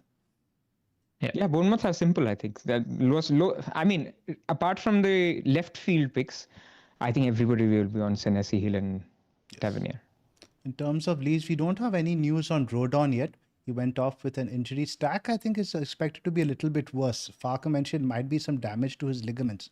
So something we have to monitor. But in terms of the goalkeeper spot, Perry, it's a bit of a mixed game. He had very good penalty shootout, but a bit of a calamity, I think, for that one goal which actually got disallowed, right? In that sense. So I think Darlow will keep his spot. He's done fairly well. And he started what I think now the last 9 or 10 games. So I think at least for the short term, he's a fine pick. The minutes are all right over there. In terms of the back line, they've shifted to a back 5. Justin's been starting consistently. Rodon, Struijk, and Bijol. Now, Bijol's minutes are a little bit scattered here. Elada, you were quite keen on Bijol. Tell me a bit more about him. It's just that he's highly rated. His minutes are still scattered. It's not nailed. I spoke to FPL Rhinos and I did message Baron Cross as well. I'm waiting for the reply. We'll give that information on the Discord and on our pod on Thursday as well. Where if everybody is fit, then one of Justin, Bijol or Bogle need to drop out. But he does rate Bijol is what FPL Rhinos said. And why he's a good pick is again he's 3.9. And look at his DEFCON per 90. It's 13.8. It's considerably higher than anybody else in midfield. So if he plays center back in that Leeds team, he's almost like 2 points for DEFCON every game. Sort of a situation as well. So that's why I rate him because he's like Senesi and Hill for levels of DEFCON. Yeah, if Rodon is ruled out, I think he's a great pick as well. Struijk has a bit of goal threat. I remember that from earlier seasons. A bit more expensive than the others. One again macro thing I'll say is when you're making picks, right? Between Stroik and Bijol, I would pick Stroik only because Nailed. your transfers are gonna be very precious from 35. You don't want to also deal with Bijol is not playing anymore. Like that will be very annoying. So whenever having a choice, and it's not huge difference, right? Stroik's numbers are also 10.3 defcon per 90 plays every single game. That's what I would personally do. I would just go with, okay, I know this guy is going to start till the end of the season. I can plan accordingly, kind of thing. Yeah. But if Rodon is fit, is just Rodon the no-brainer pick? Yeah, I think so. But his one thing he said defcon that is if not you so fancy, great. It's not. Since they moved to a back five, he's not getting his head to the ball as much. it's a center back. That's just the defcon point. Right. One thing he mentioned is if Rodon is injured and if you want to go cheap, 3.8 Goodmanson is a good punt because he's fairly attacking in a 5 at the back. Bogle is way more exciting as a pick in terms of he has a goal in him, but Goodmanson is more nailed. It's interesting that Bogle isn't as, because I think remember when the start of the season it was pitched to us that Bogle is perhaps the most attacking defender, and you'd expect them to have more attacking wing-back options since they're playing in a back three, but they're just not very attacking. It's not a back three; it's really very much a back five. Yeah. So the defcon isn't there also, right? And again, we're talking about predictability. The defcon potential is just there with the centre backs. I'll cite this quote at this point, which was by Daniel Farker, which just talks about how Leeds have played for the last 5-6 weeks. They've not scored goals in 4 out of the last 6 games. And this is what Farker said. We are not a side that cuts teams to pieces due to our individual quality. We have to be honest. We have to bring our physicality. Overall, this is more or less how you have to behave in a relegation battle. Be rock solid, defend really well, show good mentality. They're looking to set up in deep clocks and try to win 1-0 is how they're aiming to play the rest of the season. Since they so switched that's the mentality. system against Man City, that's the way they've been rolling, really. The midfield is a bit interesting now if Stark is potentially out. Ampadu is their DEFCON guy. Very reliable for DEFCON, very limited in terms of actual NPXG. But if you want a guy, you're like maybe like, 5-6 point guy who you can leave on the bench for later at 4.9. Not the worst, but not a very inspiring pick. There are other better picks in other teams in midfield. Avoid Leeds midfielders unless Stack is fit. Agreed. Even if Stack, I'm looking at Stack's data, I guess, the NPXG is there, the DEFCON is there. He offers some attacking potential at least. So he's on set pieces, right? That's why. Monster set pieces. He's got that quality. And now with DCL, we've seen he missed that one game in the middle, but I think there was some fitness doubt about him. I think he's very likely to start. And we know he's on penalties now. With DCL, you need to pray every morning because it depends on which DCL shows up. And he's streaky, and right now he's on the side of the streak that you don't like. He's missed 8 out of his last 9 big chances. So he's in Darwin mode right now. You hope that the international break flips that switch because he's also competing. Let's mention that for an England spot. Like he's got an outside shot for that as well. So that's where we're on DCL. You just have to hope you get lucky with him being on the positive side of variance. I do think he'll retain penalties though. There was a chance he would be off them. He missed his last one, but then he took it yesterday in the FA Cup and he scored in the shootout as well, which bodes well, I think. Good chance he takes them over in a matchup. Agreed. Minutes secured, I think you think he might be saved for the FA Cup game, but I don't think they can afford to do that, right? Every league point is so important for them now. They're clear. The minutes are fairly secure. I wouldn't worry too much. So top Leeds now picks? It's so okay. I'll say it at the moment: Darlow, Bijol, and TCL. Similar, I think. If that is assuming Rodon is injured. If Rodon is fit, put him over Bijol, but otherwise those are the 3. Agree, Pras? I would just do Strike over Bijol. Strike in that sense. For nailed on this. It's a bit more expensive. 0.5 more, I think. 0.4 more, something like that. 4.3 for Strike. Bijol is 3.9. But then I think also for those that are looking to rotate, Leeds and Brighton have an excellent rotation. So if you have one keeper each and one centre back each, you're pretty good from a logistical point of view. Move on from Leeds. I think let's have a quick look at the data. Nothing spectacular at all. In terms of the last 6 matches, only 3 players have an NPXGI higher than 1. That is poor. The data is really bad in terms of attack. Like you mentioned, they're very much a defense first team. Yep. I think Welbeck versus Calvert-Lewin is an interesting debate in that sense for game week 33 onwards. That's why I want to see the spacing of the games, I mean, especially for Welbs. we'll talk about Welbeck and his midweek minutes. I think the scenario is a little bit different right now with the England potential end of the season, etc. We'll talk about Brighton. Let's get to Chelsea first.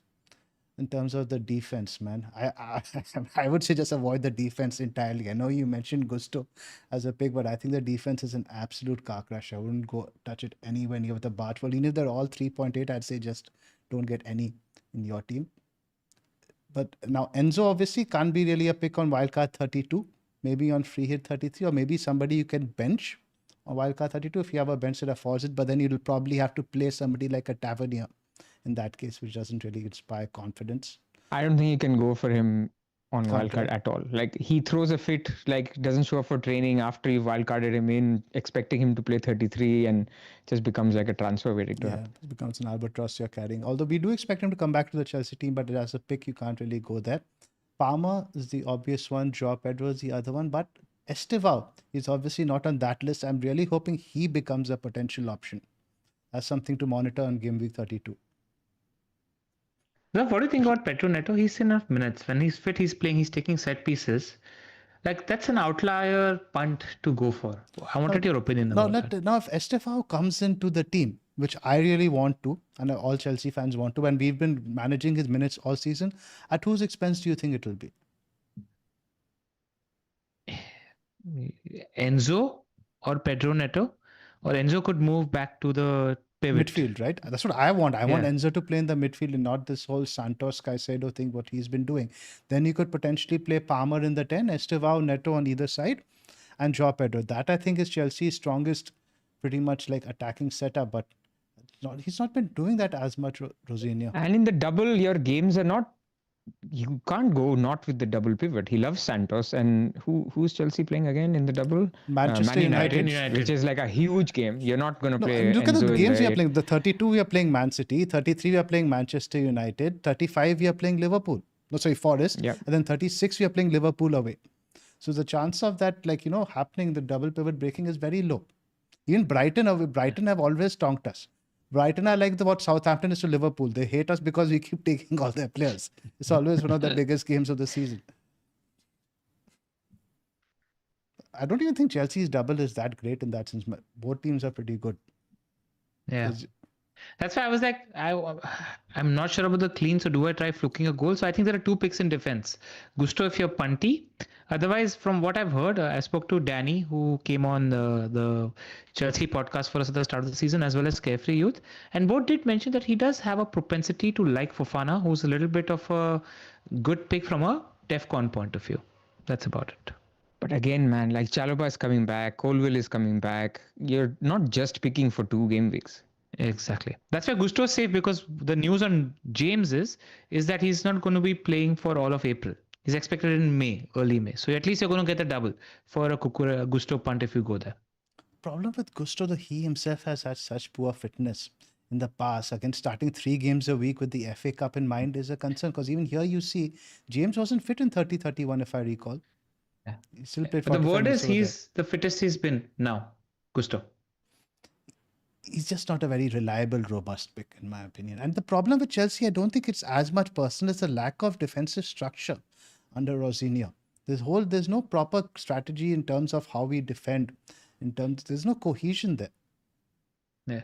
And then you have Sanchez. But the counter to that is, you all did have injuries. So having Fofana, Chilwell, and Chalobah back should improve the defense. Like, it's not like Chelsea's numbers were like bottom 5 defense. They were in and around the top 5 any point when you look at XGC for the last 6 data. Like, they weren't sitting at the bottom of the table. So I do want to mention that as well. With Chelsea, Zoph, our Chelsea fan on the pod is going to get triple Chelsea, man. Come on, you know that. Of course. But in Chelsea, now see, if you're on the 33, you're obviously loading up on Chelsea, right? But I want to talk about now how much Chelsea do you want post 35? That's what really a big differentiator we mentioned about the other teams, right? Let's have a look at the fixtures, because again, motivation is there. You have to be very clear on that. Chelsea has a very clear motivation now. And let's say now, like what you've done here, Pras, let's look at the ticker now with the noise, what I want to call removed. You're removing off the double game week, you're removing off the free hit week. Let's look at the fixtures now in isolation, the pure single game week, non-chip fixtures. Chelsea's games we are looking at now are Man City, Forest, Liverpool, Tottenham, Sunderland. Forest and Tottenham are at home, and City obviously is a tough game. But Sunderland away at the end of the season, not an easy fixture. Forest, Tottenham could again be interesting. The fixtures aren't spectacular in terms of defense, but in terms of attack, I think they're still all right. Because Liverpool In terms can't of really attack, I defend. think they're great. I think you're fine. I think even at 35, 36, you'd want some Chelsea. I don't think you'd want to go without Chelsea from 35 as well. Yeah. And also, I'll just say it, Zoph. Like, yeah, you had a bad run of the luck in the last 4 games, but Chelsea are sitting top for XG in the last 8-10 weeks. They've just created the most chances in the league. Joao Pedro by far has been the highest XG accumulator in the last 6, 8, 10 weeks. Palmer and Joao Pedro have gotten top 5 FPL points in terms of goals and assists. They've proven to be a fairly reliable attack where the points are concentrated towards 2 players in the last 6, 8 weeks. So from an attacking point of view, it's fun. And both have huge World Cup incentive. Neither spots are guaranteed in the respective World Cup squads. They both want to be playing for England and Brazil. So they have that motivation as well. Yeah. So I think at Chelsea, that's pretty much Pedro Palmer. Nobody else. I just want to speak about Gusto because I did spend time in the international break looking at the last 4-5 games, extended highlights. Gusto, sometimes, like how Cucurella used to goal hang at the start of the season under Maresca, Gusto tends to do that under Liam. In the last 4 or 5 weeks, he tends to position himself towards the center of the box crashing. So you could fluke a goal. I did want to say that with the Gusto. I think he got a goal against PSG. He got an assist against PSG. Something. He got some attacking return there. His positioning sometimes blows my mind. Move on from Chelsea. I think, like you mentioned, the data is pretty much all towards these guys, the top two, Pedro and Palmer. That remains strong. No, not really much to talk about. Even Neto, like you were mentioning, Ella, the data isn't great. Just somebody who looks on the eye test, he looks threatening every time, but always makes the wrong decision. Anything else from Chelsea? Move on. Bob Sanchez, not an option, right? Oh, the jersey must be the worst piece of money I've ever spent.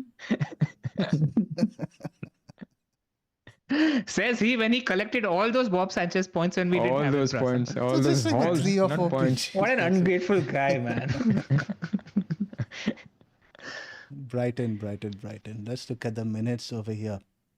Verbruggen started every game. Kadioglu is an interesting one. He's made that spot pretty secure. In terms of the back line now, he's not really rotated this too much. Van Heck, I think the one game he missed in the middle was due to injury. Illness, I think. Something like that. So Van Heck are mainstays. Kadioglu on the left. Dunk isn't. Dunk is suspended for the next 2 games. Just don't pick him, guys. He's not going to play the next 2 games. He finished 10 yellow cards, so he's not available. Boskagli is going to play 4.2 million. Who is also not a pick because he will only play one of the double game weeks. Exactly. So who plays right back? Wiefer. Okay, he's a midfielder. So obviously the only investable options in defense are Verbruggen, Kadioglu, and Van Heck. And I'll summarize Brighton. I've looked into them a fair bit.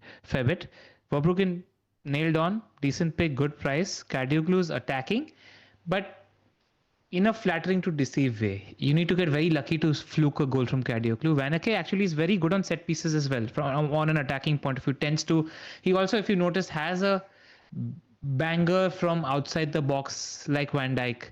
Both the Vans are a little similar in profile actually. And he's pretty good for DEFCON. In fact, in the last 5 games, he's gotten 4 DEFCON hauls as well. So he's decent. So Van Heck is the first preference. Kadioglu if you're feeling lucky. Midfield is where it gets really interesting. Welbeck is a good pick. You need to see how the spacing is looking like. But like Zoph mentioned, the England motivation is a pretty important factor for somebody like Danny Welbeck. And he'll have the weekend off. He'll play weekend, midweek, and then the weekend is off. So still another third game to think about in that sense. Exactly. But can I just say something on Welbeck? Of course. Game week 29. You see that little 21? Why was that? It was a midweek game. Game week 25. You see midweek. That 19? Midweek game. Well, it was actually midweek was 26, but he was rested for 1 between the 2. Game week 2021. What are those? New Year's Day. It's the Christmas crunch period. There is a pattern here of more than 2 occasions where if the games are thick and fast, then he's not trusted to start both games. So if you disagree with this, then make your own judgment on minutes. But there is evidence to suggest that it's a punt. the head says that he probably doesn't start the midweek game or the weekend game, whichever one Hurtsler prioritizes. Yeah, you have to go into it expecting 110, 120 minutes. Correct. I mean, more because he can sec- still sub on, right? So 120, okay. 120 is fair, I guess. The second game will be the Chelsea game. Spurs and then Chelsea, correct. Right. So you get the Spurs game. Spurs game to Chelsea. I just don't see him not starting the Chelsea game just because of how much they hate us. And more importantly, he definitely starts the Burnley game, which is the money game. Yes, yes. That is a big caveat. And again, like we spoke about with Calvert-Lewin, the data now, for example, I'll come back to Hinchelwood. And I just want to show the data in terms of Welbeck over here is so much better than Calvert-Lewin's in terms of this pure non-penalty XGI. The ceiling is definitely there. It's much higher with Welbeck than it is with Calvert-Lewin. And Welbeck is fine after the doubles because then there's no midweek for the rest of the season. Precisely. Exactly. But you never know. He could be left out of the squad entirely and Hurtsler will tell us nothing. Of course, he's a fraudulent guy. Like this, we know about Hurtsler. Like there's only one guy, that is the a biggest manager I problem. hate in terms of press conferences, comments, and vagueness more than Arteta. It's Hurtsler. Actually, You'll Eddie Howe absolutely is know also close. But Eddie was getting better, but this guy will tell us absolutely nothing. I have some PTSD with him. I went for who's that guy? Rooter at the start of the season, game week 1, if you guys remember, as well. So like Brighton are flaky in the terms of just when you're about to trust them, they like say, "Screw you, got you." Minte. I was that West Ham game where he got injured. I'm there. I'm watching the game. The guy's hobbling off, can't walk. Hurtsler, it's a cramp. I'm like, should I sell him? Should I hold him? I saw it. It was injury, but he's saying it's a cramp. Of course, he didn't show up for 8 weeks after that. In terms of minutes, I think at the midfield, Gross is probably the most stable one. DEFCON numbers aren't spectacular. It's only 8.7. He's got DEFCON in a couple of games. NP-XG numbers, again, quite poor. It's pretty much assist potential. He's had one shot in the box over the last 6 matches. No penalties either. Most likely is going to be Welbeck taking them. Gross isn't the pick. There are 3 better picks in midfield. I'll just say it. Like I looked into the highlights and YouTube actually Brighton YouTube does a wonderful job of posting 10 to 11 minutes highlights of all their games. So I do recommend checking them out because they've used a similar sort of formation for the last 6 games. What's happened is Hinchelwood has played as a 10. Welbeck has played as a striker.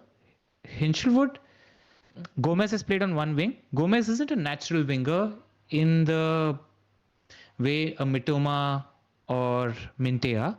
And Minte and Mitoma have sort of rotated that other wing spot based on fitness and availability. There is the threat, because Mitoma is fit now, that both Minte and Mitoma could play and one of Gomez or Hinchel would pass out. There is a slight threat. Let's not say it. But my presumption is when you get a result against a team like Liverpool and beat them convincingly, like the score said whatever it said, but Brighton outclassed Liverpool completely in that game. A manager would tend to stick with that formula if there is a lot at stake, and Brighton are fighting for Europe. So Gomez is actually the highest ceiling pick if you ask me, because Minte and Mitoma, the role is to cover yards on that side, dribble forward and progress the ball forward, and they tend to cross into the box, and there are 3 box crashers. There's Hinchelwood, there's Gomez, and there's Welbeck. The problem with Hinchelwood is he's not your sprinting, dives and runs for the ball, trying to get at the end of the ball and put it at the back of the net. But he finds himself in a lot of good positions a lot of times because he's just very further forward. That's it. He's not aggressive a player as Gomez. Gomez has got a lot of goals in him. Tends to score bangers as well. The problem with Gomez, if you're punting, is that he's on 9 yellow cards. If he gets a 10th yellow card against Burnley, he will not play the 2 games in 32.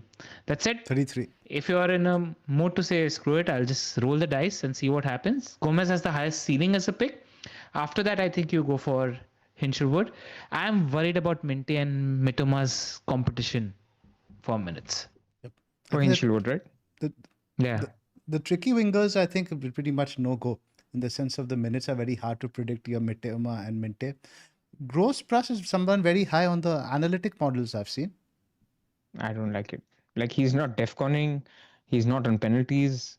He's there because of minutes. Set pieces. Because you can rely on him, and set pieces. So he's fine, but I'm not inspired by it.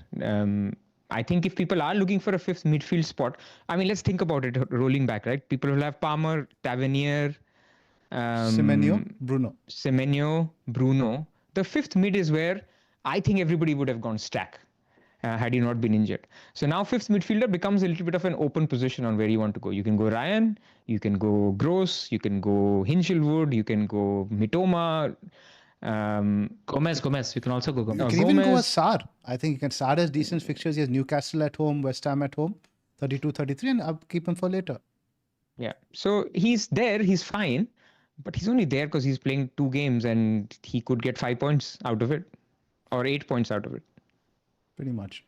Do you have, I just want to demonstrate this in the pass map that I showed you, position map. Do you have that, Zoph? I don't think you sent me a Brighton pass map. You sent me one for Man City, I think. No, there was a Brighton one as well. But it's okay. Oh, by the way, now, sorry, one point. I know now why Gross is higher on models. Because they're assuming Welbeck won't play the second game, and in that game, a penalty share. He'll be on penalties. Fair enough. In terms of the raw data, 10 shots in the box for Hinchelwood is significantly, I think, the highest in that team. He's on behind only Welbeck in terms of XG non-pen. He's top for. He's top 5 mids in the league. Last 6 XG. Let's have a look in terms of the top 5. Like you mentioned over here, he's in there. He's hanging with your Welbecks, Hinchelwoods. Sorry, Ekitike's, Bowen's, higher than Semenyo. He reminds me so much of a clumsy McAllister when we used to have McAllister versus March versus Mitoma as a debate. McAllister was so many times the unfancied one. But his role is to be stationed in the center of the box to tap in. So he'll get like how Enzo was at some point earlier in the season, where he'll get big chances just because of being present in the center of the box. It's a punty pick, though. This one he might justify punting on, but it's a punty pick. I don't think we can say it otherwise. He's top 6 for XG. Why do you think he's a punty pick? Minutes. Like the underlying data is good. Minutes, and because his manager is an absolute fraud. They lose a one game against 33, or they lose against Burnley. Something random happens, he'll change it. Fair enough. But I'll say to the listeners, I think Brighton midfielders have the highest ceiling amongst all these midfielders. If you're chasing a brace instead of 2 DEFCON points, you go for Brighton mids. I don't want to hold back. I would say even more so than Ryan in that sense, because Ryan, you're talking about like 32 being quite dodgy as well. But Ryan has Leeds at home as one of those fixtures. It's very different. But with Ryan, the issue is you might as well get a second defender. But I think if you were to say in isolation and if team number constraint wasn't there, I think you chase the Leeds at home game, right? But with Brighton, you're chasing the Burnley game, the Spurs game, the Wolves game, and the Leeds game. So you need a very stable pick in terms of that robust pick. You need this Hinchelwood guy to start for almost the remainder of the season. That's what I mean. If you're taking a minutes risk, then you're not chasing it. Yeah, but the fact is he started the last 6 games in a row. So we are differentiating in our expected minutes. LR is more optimistic. Yeah. We are more pessimistic, purely for the reason because Hustler's a fraud. He can do anything. Yeah. Also, just to counter attack at that point, Hinchelwood is very much my 8th attacker. So like if at all like the minutes get screwed, 3 game weeks later, he's my 8th attacker. I have DCL and 4 other midfielders. Yeah. That also makes sense. So effectively, I'm relying on my 32 and 33. Yeah. And if you get lucky, 35, 36, 37. 35, 32, you can say the start is virtually guaranteed. Based on, like you said, he won't change your winning team. Then it becomes performance dependent. Yeah. But it's Hinchelwood and Gomez. I want to cite that if you want to go for Gomez also, he's got very, very high ceiling as a pick. He's also like shoots on sight, aggressive, box crashing role. The wingers are ball progressive. And his DEFCONs are good also. He's almost 12 DEFCON per 90. In terms of the defense, you have the numbers over. In terms of XGC, they've been better than Arsenal over the last 6. And he's mentioned that the back 4, the back line, how they work together, they're doing a good job. So he's not going to change that too much in that sense. And I think Dunk being out is potentially the biggest blessing they could have. Dunk is awful. And Boskagli's apparently done well. Boskagli is good. I mean, he's in contention for the Italy squad, which isn't saying much. Sorry about that, Italy fans.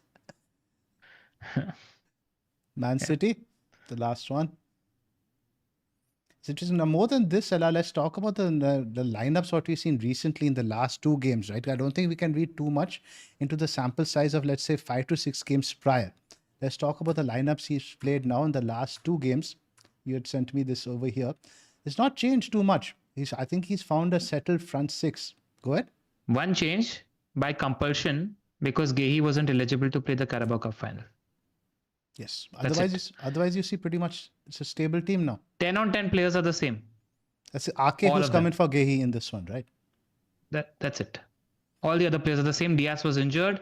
Front six, fully same. Both wingers on side, fully same. Ait Nouri was out. O'Reilly played as wing back, but as box crasher. Now you can go into the stats for the last 2 cup games. And we are not talking about any random games, right? These are 2 important cup games. I thought this was a City when I checked in the wrong position. You want to talk about this quickly? I just wanted to cite Hinshelwood's position map. Like he's ahead of Welbs in terms of average position. Because he was just stationed like a lousy fellow who's not got much pace or not much ability, stationed in the center of the box. Getting big chance and big chance. So I looked him up on who scored. It's funny to say, even though stats are decent, his who scored ratings for the last 6 games are all below 7. Because like you mentioned, he's clumsy. Who scored doesn't like if you lose the ball, if you have poor pass completion, stuff like that, it devalues you on those metrics, right? But his creativity is good. Like having seen the highlights, a lot of the goals that were set up, if you think about the second goal also that Welbeck got, there was a cross he could have shot. He passed it point blank to Welbeck who would tap the ball in the goal. Like there was a lot of line breaking passing that was decent from him. Yeah, because you have the solid midfield now of Gross and Milner holding that, so he can afford to really break forward a lot. And like you mentioned, the other wingers in box crashing. Yeah. Getting back to Man City, these are the stats now from the last 2 cup games. So the one thing that has happened is Haaland's underlying numbers have improved because they've dropped the true striker shit. And they're playing with Doku and Semenyo as wingers now. And Cherki is playing as the 10. And there's a little bit of role changing that happens between these attackers. Sometimes even Cherki and Bernardo Silva sort of rotate the roles. But Haaland's become a much better pick than he was because we saw that with his threat against Liverpool, with his threat against Arsenal. Nico O'Reilly still box crashing. Like if you see, he got 0.78 XG versus Arsenal and 0.28 XA versus Liverpool. Why XA? Because he was inside the box and he passed it close to the player who happened to score a goal. He got 2 assists in the game against Liverpool also, if I'm not mistaken. So these 2 are absolute no-brainers. Yeah, right, inside the box. You don't need to overthink these picks. Then it comes down to whether you want to go for Nunes, who's a stable defensive pick. Why I'm saying Nunes? Because all of us are struggling to find defenders that are playable and we're relying on weaker defense. Nunes is a stronger long-term bet, and you pick one of Semenyo or Cherki. Semenyo is a goal scorer, Cherki is more creative. That's the long story short. Have you guys heard the Semenyo song? Yes. Baker posted in that group chat we had. It's quite fun. But can I just say one thing? As somebody who's been burnt by Semenyo a lot, this is not the same Semenyo role that was absolutely scoring every single week because he was the second striker. So if you were to believe that Foden will get minutes, if you are to believe that Savinho gets some minutes, I don't think it'll be as much as for Foden. Who's the other guy to have? Doku. Because Doku. I mean, Doku will start off the left. Doku Semenyo will on get the right. Yeah, Doku will start, as will Semenyo. But the question is, can you take on Semenyo for a little bit longer? Or do you have to get him, or because he'll be 60-70% owned, right? This is how Semenyo has been all year. People who he's done well for, they're not going against him. People who are wildcarding, pretty much everybody will have him. But my question is, I looked at that game very closely, and he does come into the box. He's not like Doku. Doku just hugs the touchline. Semenyo does come into the box on the other side because a lot of the play happens on the Doku side. So Semenyo is also waiting. He will get involved, but it's not the second striker. It's Cherki now. And so the upside of going Cherki is there. Like I feel there is potential in actually picking him because his minutes are a lot better and nobody will do it. I like it when you ask me to be sexy, Pras. I'm considering it just because you made this pledge. Yeah. And he's the one who makes the line-breaking passes, right? This is what I've been crying out for. There are no other progressive passers in that team. He's just so creative. Also, for all of us that watch football, just a fun player to own. Yes. He's great, man. Yeah. Like people were going, this guy doesn't start for Man City or France. How is that possible? Like how is this? Like how has he come into this situation? Yeah. The one thing I will say from a minutes risk perspective is City literally have nothing to play for except for putting pressure on Arsenal. Like I even think that if they're 2-0 up, they'll go for the third or fourth goal because they want to overwhelm the opposition in terms of, by opposition I mean Arsenal, in terms of psychological warfare. So that's one thing. And Burnley is a goal scoring fixture who they face before Arsenal in the double. So they will want to score 4 or 5 goals in that sort of game as well, which is why the second attacker has more upside than a Nunes. And one thing about Pep is that once he settles on a structure that does well, which has done well in the last 2 games, he tends to go with that for the next phase. That phase can be 5, 6, 7 games. So it's a fairly secure structure, whichever pick you go for in terms of Semenyo, Cherki, or Nunes, in terms of minutes. Because his data, I wouldn't read too much into it. Because again, this is Semenyo when he was playing in that 2-striker setup. There's not much we can read into Cherki. And there's O'Reilly minutes in the midfield, which we haven't seen now. We've seen more. Now O'Reilly, I think, is a fantastic pick. I'm not questioning that pick at all. But he is now competing with Ait Nouri, right? Like, will Ait Nouri play? How many minutes will Ait Nouri play between now and the end of the season? Those minutes will probably come from O'Reilly, even if it's 20, 20, 20 or it's 10, 10, 10. But with O'Reilly, he may come into midfield, so I get it. Like, with him, it's not a problem. When I question Semenyo, I'm saying how many minutes will Foden play between now and the end of the season? And I think the answer could be maybe 30 on average per week. So does that mean Semenyo plays 60, 70 minutes only and gets more early subs? I'm playing devil's advocate. So all I'm saying is he's probably the third pick now, as opposed to people saying Semenyo is like my captain, like he's better than Haaland. Agree. I hear you. So just dialing it back, some people are even thinking about Donnarumma Pras, primarily with the double in mind, but I think if we have much better picks, I think in Nunes. Also, Trafford is a very good keeper, and I have the priors of owning Edison. Pep just goes rogue end of the season with keepers. He just decides, okay, no Edison, Ortega will start. In this case, Trafford could start any game. And if there's ever a momentum game time, let's take advantage of the moment team in the league for Game Week 30 to 38 at City. Like, get the best picks, get 2 attackers, decide between Cherki and Semenyo would be my advice. So in terms like of they thrive in this sort of situation. Okay. So in terms of investable picks, we have to look at, I think it's potentially Nunes, O'Reilly, Cahill, Semenyo, Cherki, Haaland. Agree. 6 picks. Pick 3 from those. Even Cahill, I'm not. Like, he's not DEFCONing. I just put him for the minutes, just in terms of the Xmas series. Like you said, limited DEFCON, limited set piece threat. With Nunes, at least he's very good for DEFCON. I remember looking at that earlier. It's not showing and up attacking over returns. Here. And attacking threat. And very stable. I would say even in terms of X minutes, I'd put him slightly above O'Reilly. Because he just doesn't come out of the team at all.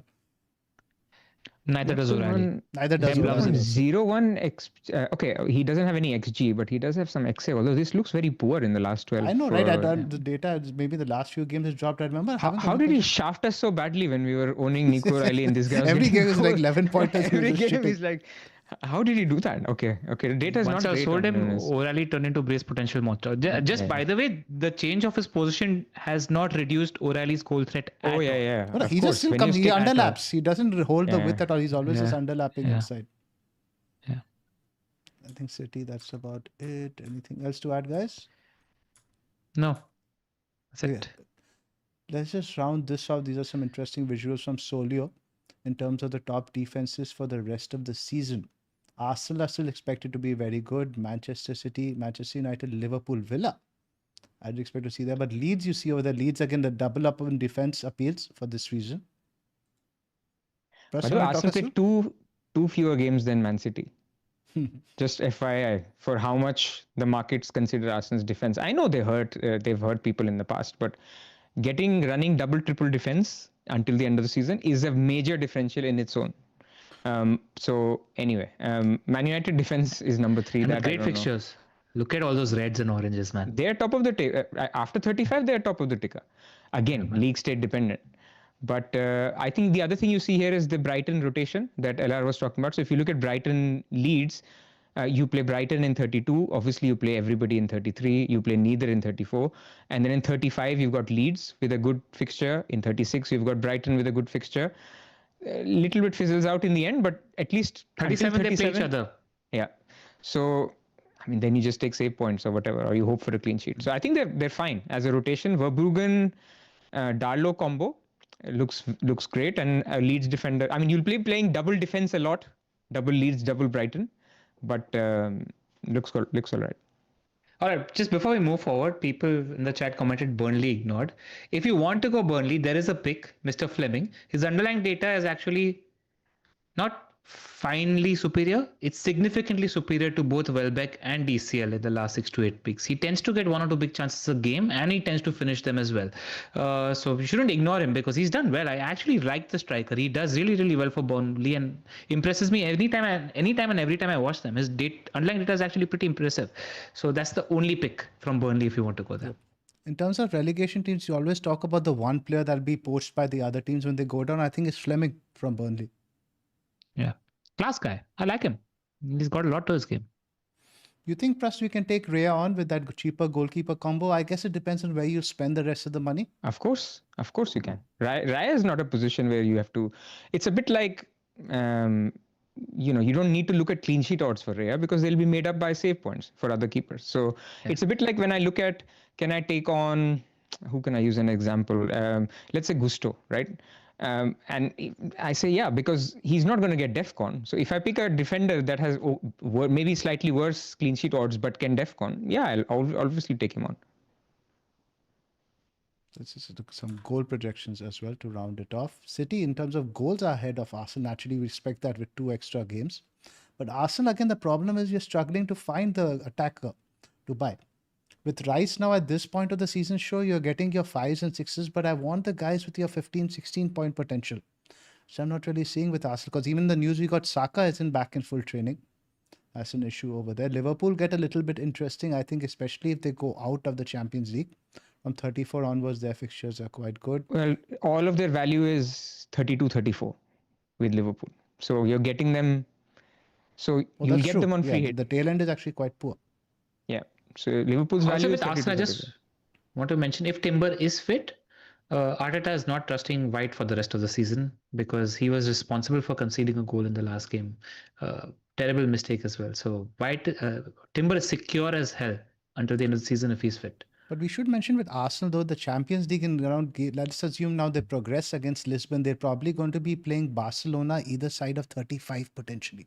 Something we do have to keep in mind as well. Anything else in terms of attackers? Arsenal know nothing else but to be defensively solid. So I don't think that changes anything from an Arsenal perspective. Yeah, but I'm talking about attackers. In terms of attackers, attackers, I don't think you can even go anywhere apart from Rice. I would go, as of now, triple defense if I was to do it and build it. Raya, the only thing that Gabriel, changes that is, Saliba? let's say, In Timber. Timber so isn't even the back scenario into that changes is if City draw against Chelsea and Arsenal beat City in 33. Then the league is pretty much wrapped up. And these are not completely impossible scenarios for teams in 35 if the league is wrapped up. Because Chelsea are capable of getting a result. Let's not just say that. So that's the result which changes things in 35 for Arsenal. To an extent, but I think Arsenal, till they clinch, they go full strength, man. I think after losing the last 2 cup things, the focus is like go full strength, clinch the league. They don't take the foot off the gas at all. Yeah, but if they require just a win in 35 and they win the league, then 36. But my point is, till they actually get their hands on the trophy, they're going full strength lineup. Yeah. Even if the gap is like X number of points. Agreed as well. Zoph, I meant triple defense on Wildcard 35, not now, obviously. Okay, Wildcard 35 that you see. Fair enough. Cool. Let's have a look at some of the matchups specifically for this week, including captaincy from our friends from Crowd FPL. If you guys are interested in visiting the website, you can scan it using the above QR code. So I tried using some matchups for players we are considering buying on Wildcard 32 versus existing players, just to see what the crowd is favoring. So I'd look at Bumo and Semenyo. They like Semenyo a lot more than Bumo, even though Semenyo is a very rich. What do you guys think about Bumo? Is there any risk of minutes over here? Early sub, yes. Early sub. Worth mentioning though that he had an international injury. So we haven't heard from Carrick since because he missed the games for his international team. Him and Sesko were both rested during the international break. So I think it was an international injury, not much. If that's the case, I think he'll be fine for minutes. But you have to just wait for Carrick's press conference. But start is not in question, you think? Because the data has also dipped a lot. The thing is, I don't think what he offers in terms of skill set, Ahmad offers yet. Like, in terms of holding up ability, playing both positions, being the second striker, etc. as well. So against a deeper block, Amar's going to miss out, I feel. It's going to be Sesko, Bruno, Cunha, and Mbeumo. Yeah. Makes sense. I'll look at some of the defensive guys. For example, they like Virgil home to Fulham a lot more than Van Heck away to Burnley this week. Quite a clear split in that sense. Do you guys agree with that? I think it's close 50-50. It is, isn't Yeah, it? because I think Van Eyck is likelier to DEFCON compared to Virgil also. Yeah, against Fulham, very few players DEFCON. And again, the PSG type plays a big part into it, right? The fact is sandwich in the middle. But that being said, I do think Burnley score. Yeah. I think Brighton win, but Burnley score. That's the way Parker's been interesting playing off Brighton late. stat. Like in the last 12 games, 11 out of those games, Brighton has conceded either 0 or 1 goal. As Verbruggen owners, we know this. Yeah. And usually that goal conceded is very late. Yeah. Semenyo and Wilson. Again, Semenyo very heavily favored over here.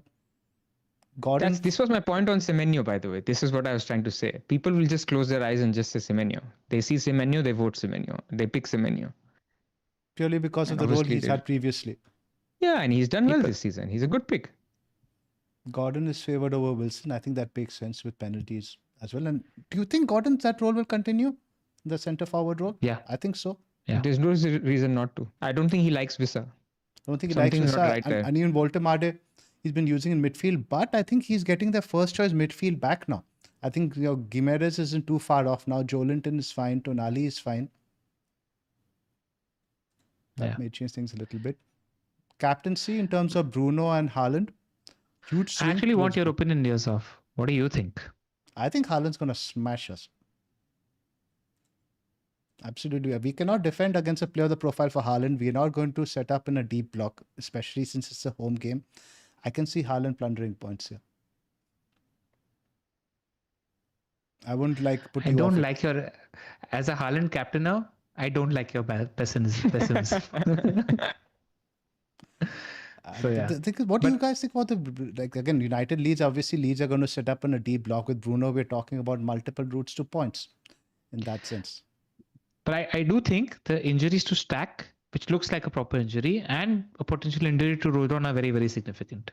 They are. Like if they're both ruled out, I think I have Bruno on my wildcard. Otherwise, I'd be tempted to bet against it. Bruno at home. Guys, come on, respect. Yeah. Right. How many? 5 double digits in the last 5 games at home. Aston Villa 10, Crystal Palace 13, Tottenham 10, Fulham 10, and even in the away game last week where people were a little skeptical, Bournemouth 13. Come on, man. Home to Leeds. And could have been 16. Didn't get a penalty, he should have. Yeah.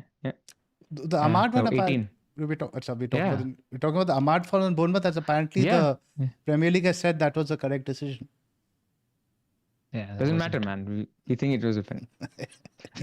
I agree. As a Bruno captain, I agree. Some other lineups against Semenyo favored over Rodgers. Again, everyone's hating on Rodgers still. Thiago and Welbeck. Look at this one. Again, these are all guys we are selling potentially for other players. Thiago heavily favored over Welbeck too. Yeah. Boom over Palmer. Again, Thiago is like a darling.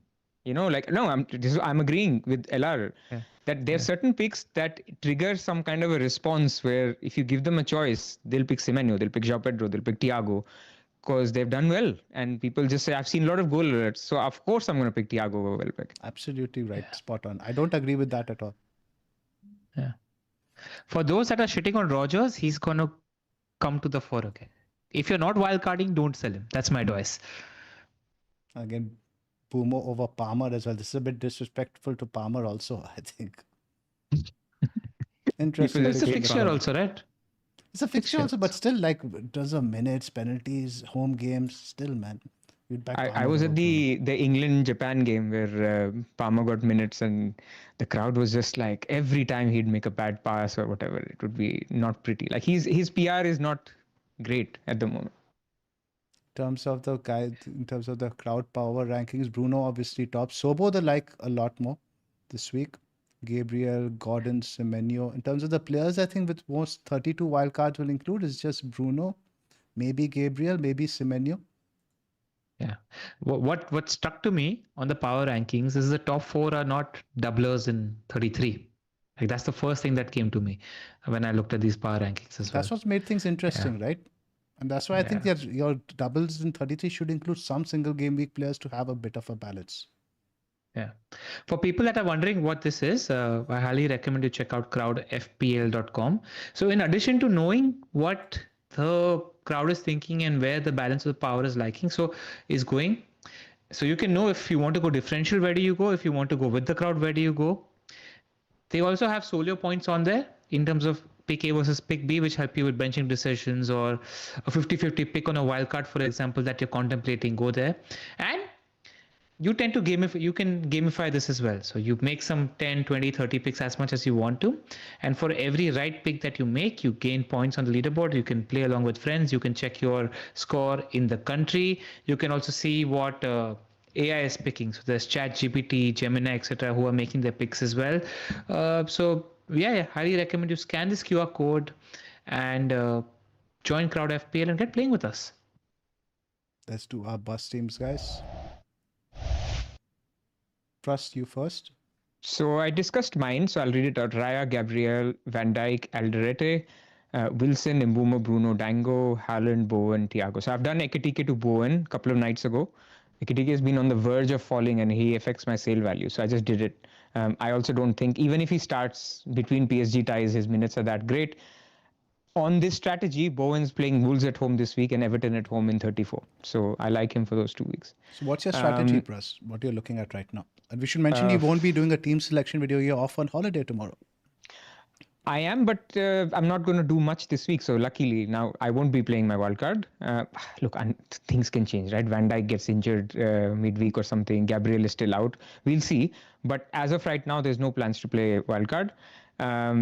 So it'll be free hit next week or wildcard next week. I would say 95% it'll be free hit. 5% it'll be wildcard next week. We'll see.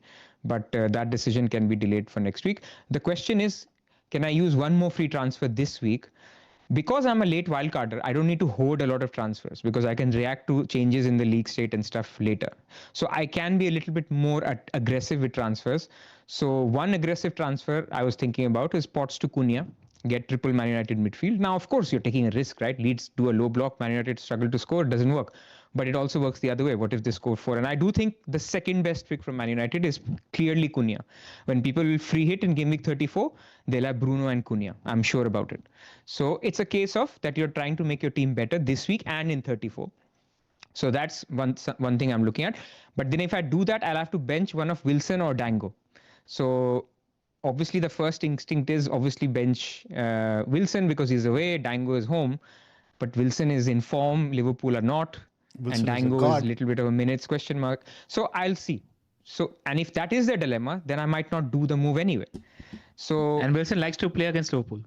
Correct. So old club and everything. So I may leave it. I may do the Cunha move. I could even be tempted by Wilson to Saka. I have the exact money to do that. So Saka again, Bournemouth, and then in Game Week 34 has a good game as well. And I just like that in terms of I want to get a red player. So it will be either Cunha or Saka.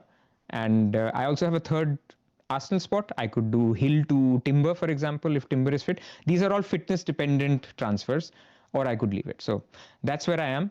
No wildcard. And as of now, wildcard nice, 35. Potential moves. Decent move. As of now, things stand, you're on wildcard 35. Or maybe wildcard 33. Yes. I like the aggressive moves. All of them that I like thinking about. I like them all.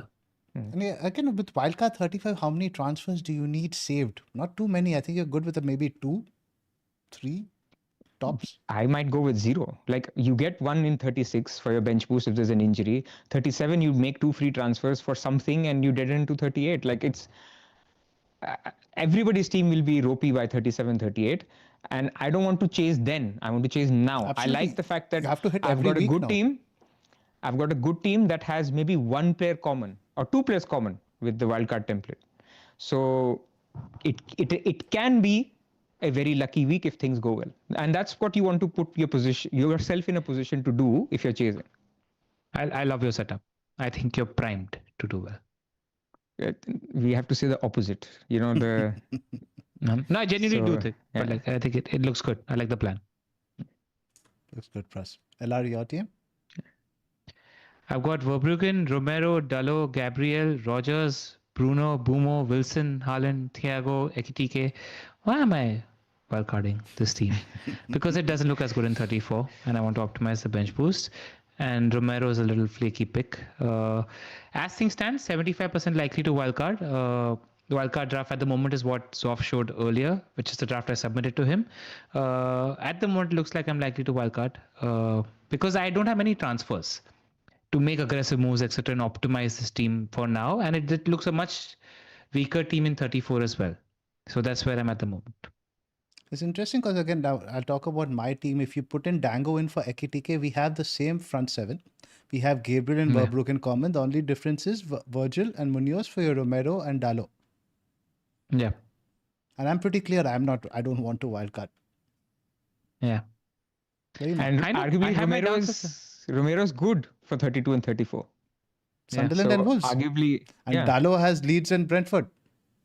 Yeah. That's why I'm 70-30. It's not a nailed on. I'm not clicked any buttons. And I don't think I'm going to chase price sizes. My wildcard draft has 1.5 million in the bank. There's no need for money, value, none of that. And even if, let's say, you say Romero is like, maybe I don't want to play Romero, you can even play Richards. Home to Newcastle in terms of your DEFCON guy. yeah. The thing is, the TC. Like if I'm triple captaining, I still think that 35 wildcard plays suboptimal because then when do I bench boost? Or when do I For you, TC? it's wildcard 32 versus 33. That's I think your exactly. decision. So if it's wildcard 32 versus 33, I want a stronger bench in 33. I think that's the give and take between a weaker 32 versus a stronger bench on 33.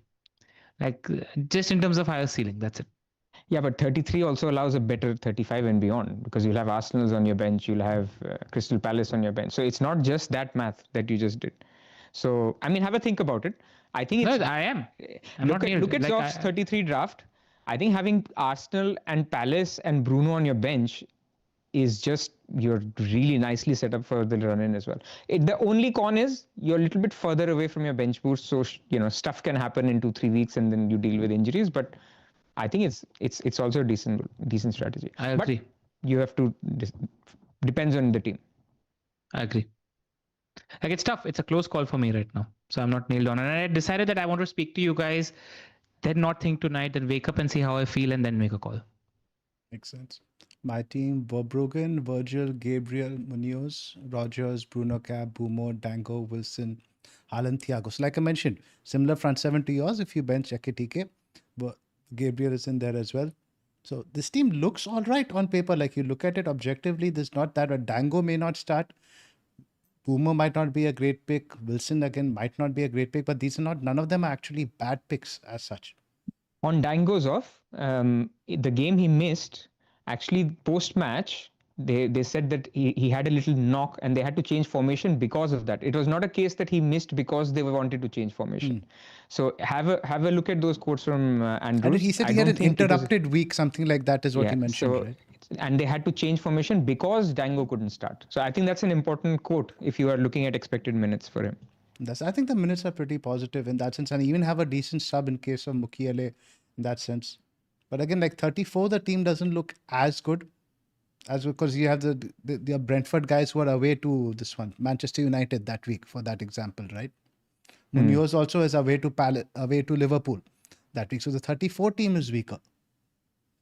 I don't know if Richarlison I'm will not looking to start play any of the Brentford guys in 34. So you can have that bench depth. That's the differentiator between mine and your team. You even have Rhea, for example. I don't have a keeper in 34. Yeah. See, these are the differences which for me makes more sense for wildcard 33 than for you in 35. Which is funny because I didn't have a keeper before because Raya was expected to double. So that's how it positively turned in that way. Yeah. So I don't think I'll be making any transfers. I don't think with 0.6 I can really add value anywhere over here. So it'll be nice to have another few transfers. Especially since I look to wildcard next week in that sense. So I can build more transfers towards 35. Somebody in the chat suggested that I do wildcard 35, TC 36 and bench boost 37. My only thing is a bench boost in 37 or 38 is like what's the word? Self-harm? Self-harm. Because I feel like the deeper you go into the season, the more unpredictable lineups become because it's beach dependent. Like you don't know who's motivated for what. Some For a super bench boost point of view, to get 15 starters becomes difficult deeper. some super chats let's cover, guys. We covered a few of them earlier. Let's do the ones which we haven't so far. First one from Jishnu. He's asking, hi guys, you guys are doing great. I think you don't have BB or TC. Free hit 32, how to deal with blanks. I think we discussed this already, didn't we, Pras? Yeah. Shall I go through the ones I haven't covered? Yes, please. Yeah. So so one is just a wildcard team. So it's about how we think about it. Looks pretty template, but let me read it out. It's This is from who, Pras? So they know in the video, this is B-Rasta? at B-Rasta, yes, correct. .3003. I'm on wildcard with this team, Raya and Darlow. Firstly, why do you have Raya on your wildcard? You definitely don't need Raya on your wildcard. O'Reilly, Gabriel, Hill. Oh yes, of course, Hill does double now. Richards, Stroik. So interesting. He's gone with what you are also thinking about, which is a Palace defender, which is actually not a bad play. They have a good fixture in Game Week 33. Then Semenyo, Bruno, Palmer, Sarr, and Tavernier, or double Palace. And then Haaland, DCL, Pedro. I think he doesn't have a bench boost. That's why he's doing this. So you can afford to bench maybe your Rhea in 33. etc. Correct. So in that case, yeah, I like it. I think if that's the case and there's no bench boost, then sure. If you do have a bench boost, then I would get more doublers in there and obviously look at Ella's draft and take it from there. Anything to add? Nope. Makes sense. Okay. Next one is we did read out FPL Govs. We did read out Josh's. Next one is from Jishnuesen. Yes, I want to give a shout out to Joshua for the generous super chat, though, by the way. Thank you, Joshua. Yeah. Thanks, Josh. So Verbruggen, Dubravka, VVD, Gabriel, O'Reilly, Senesi, Anderson. This looks like a non-wildcard draft. Mbumo, Rice, Dango, Wilson, JP, Ekitike, Thiago, 2 free transfers. So probably asking what to do. Team looks good, actually. Does he need to do anything? Ekitike to Bowen would still be my move. Depends on your chip strategy. But that's, if I've done that, then I can only recommend that. I'd like that. If you're not free hitting in 33, then you could do Welbs also. Yeah, of course. Right. This is a good question. So let's assume you don't have your bench boost LR. So Hani asks that, HANY77. Would you prefer to triple captain in 33 or 36? One has 2 home games, but the other has Burnley. And league is still here. League is still all to play for. But one has Arsenal. I think I'd play it in 33. Because you know that league is there to play for and Haaland is fit. And he's motivated to play against Arsenal and Burnley is a money fixture. And what are the 2 games in 36 again? Palace and? Brentford at home. Yeah, there can be stodgy sides, right? Not like Arsenal. Depends. Palace will be on the beach. But bro, Arteta is going to set up a full-on Iran Hormuz deep block. I mean, Iran are going to be watching videos of that game about how to set up a deep block. So, I mean, I don't know. But there's a factor, by the way. But City have to win. They can't go for a draw. They have to. This week. There is also the other factor in Game Week 36. The second game, the Palace game, is before the FA Cup final. So if the league is gone, you're getting 12 different players, 11 different players in that game. Is before the FA Cup final. So that is also, I would just play it in 33. Is there a wildcard 32 TC 33 strategy where I bench my Arsenal picks and then bench boost in 36? If you're wildcarding on this shocking team in 32 and you're not taking use of the bench boost in 33, then why are you wildcarding in 32? Yeah, fair. I can just TC Haaland in 33 anyway. Yeah. But I'll have more doublers. So the thinking is, I'm just brainstorming here. My bench would look like Raya, Gabriel, Munoz, and Sarr, who are picks for a bench boost in 36. And why I say 36 is important is because in 36, Brighton play Wolves, Arsenal play West Ham, so they're decent. City and Palace are 6 players, so that's 12 playing each other. You have Arsenal. Any other doublers? Arsenal have a good game. Leeds are Spurs. Bournemouth. Where's Bournemouth? Bournemouth have Fulham. It's doable. It's doable. Yeah. But there's more ceiling here. Correct. Yeah. So yeah, if you had no bench boost, then 33, I would agree. The 33 would be slightly better, even though I think the fixtures are better in 36. But it's about having a fit Haaland who's in form, and Pep likes this new system. You don't know how long it lasts, right? What if he changes his mind again? So you take it. You take the points. Next one is from Chinmay. For someone pumped to finish top 1K, being patient with chips has been horrendous. Please give me the light and end of tunnel stuff. This is like a rank brag. So well done. But congratulations, he deserves his class. 1K is great. Yeah. Four chips left with 1K rank. So yeah, I think you're in a good spot. You don't need to be down. And I think for you, because of the rank, because of the chips, wildcard 32, bench boost 33, free hit 34, triple captain 36 is the best. Or even you can go the 33 route also, depending on the 33 route. Depends how good your 32 team is. Yes. Another interesting question, another one from Hani. Would you consider Thiago instead of JP for that? JP has one extra fixture, but JP is just good anyway, right? With the current setup. And just for long term, I think Thiago's fixtures after 34, they take a downward turn. So 32, you could argue Thiago is better from, but 33 onwards, assuming free hit 34. You'll get Thiago for free. No, you won't get Thiago in 34 either. But yeah, I think you just go without. You can get Thiago in 34. Why not? Away to Man United? Right. I think away to Man United. I think 35 is good for him then. He has one good more. I think free hit 34, if you are trying to plan how bad your team looks to relative to people who are free hitting, free hit 34 will be only Bowen up top, 5 midfielders. And those 5 will be all red midfielders, like Arsenal, Liverpool, Man United. One last week on Salah. And it could be Salah. Wilson could be in there as well. He's playing home to Villa.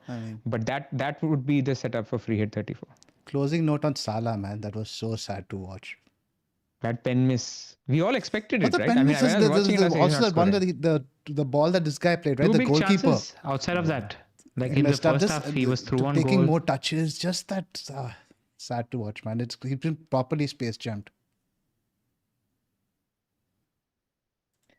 But right. I think so. That was I think we'll probably have one still swing at Salah. I think in free hit 34 would be hard not to include Salah.